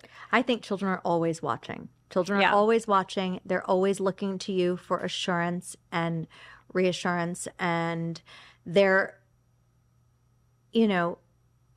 I think they do keep you in that space of check at times. Totally. I've had my kids say certain things like, hey, Mom, like, you're posting a lot about blah, blah, blah. Like, maybe, you know what I mean? But not necessarily about them. Just sort of like, I don't know, interesting takeaways from their perspective. I love that. And it's not personal. They're just like, hey, like, think about this. The same way I would text them and be like, hey, think about that. I love that. That you're in an exchange with them. Yes, I have to be. I mean, that's like my parenting golden egg. You know what I mean? Like, my communication with my kids is like top priority. My daughter. Maybe we need a golden egg here now. Not just a golden shovel. And a nest and so many things. But, I think my daughter is 17. My son's going to be 20. He's obviously much more open to it than she is right now. She hears me. I'm not sure she acknowledges every single thing I'm saying, but she's collecting it in the back of her head. And then 2 weeks later, she's like, when you said that, blah, blah, blah. It's just at the moment, at the time, she's like, oh my God. Like, why is she saying that? So annoying. So annoying. I know. But parenting has been by far the hardest and best part of life for me. And there's so much more to come. And there's so much more to come. Like crazy, crazy, crazy. How can people find you? On Instagram at Knockout Beauty. on the website at knockoutbeauty.com, in the Hamptons, in New York City, in Aspen, in Dallas, in Locust Valley, in Los Angeles. Wow. Couple places. Do you ever have Pantry moments? No. No, you should. Thanks. You should. You too, my friend. It's impressive. It's not just being able to put all of that together from nothing, just anyone can do it. That's what I love about it. I think everyone thinks everything is so far away, but it's not all far in away. here and it's all doable. It's all doable. It is work, but it's all doable. But it's good work. Hard and good. Hard work is good work. Yeah. Hard work is good work. It gives you a sense of getting up out of bed. It gives you a sense of like, you can't really stay in your pajamas for that long. You can't really decide to pull away and not reinvest. So it's good. How are we going to wrap this up? Hope I see you soon. Do you have to pee? I mean, always. Because I for sure have to pee. Thank you so much for being here. I love having you in person. I know our first episode was on Zoom, but I encourage people to watch it, to listen to it, because there is so much like technical super skin information in there. In this conversation, we have that, but we also have just kind of like midlife woman to midlife woman. And I think I've really wanted to be able to bring this part of the conversation to the conversation, and not just experts talking about necessarily just their fields, but talking about their midlife journey and experiences. There's enough of those podcasts. I know. There's so many. And I feel like this is a nice added piece, because I feel like I'm always doing my TMI and my overshare, but the guest doesn't always get to do that because they're talking about their wheelhouse. So we did it, Cayli. We did. We did it. Skin, 10 midlife things, skin, supplements, beauty, wellness, lifestyle, marriage. What else? Swimming. I'm not going to forget that. You're coming for a swim. I mean, Pamela Salzman told me that she slaps her feet 16 times a day. Why does she do that? It's part of her routine. I'm going to ask her in a week when I interview her again. Please do. I think that's what I'm saying. Are we all going to start slapping? That's what I'm saying. We all have these nuggets that we have to share with each other. We do. Do you know how many people are going to be going to pools now? People are going to start slapping their feet before the episode comes out and wants to know. Waiting. And then when Pamela comes on, everyone's frantically slapping my feet. Pamela comes on, she's going to be like, wait, what? It's so good. Oh my God. Thank you so much. Thank you. I loved having you. I loved being here. All right. I think there's some crazy statistic that 75% is not gene-based. It's lifestyle-based. So can we talk about the anti-inflammatory eating? Yeah, we're going to do that right now. That's the biggest thing. And that's part of the reason why I started for other reasons, but it's really changed everything in my life by eating this way. And it's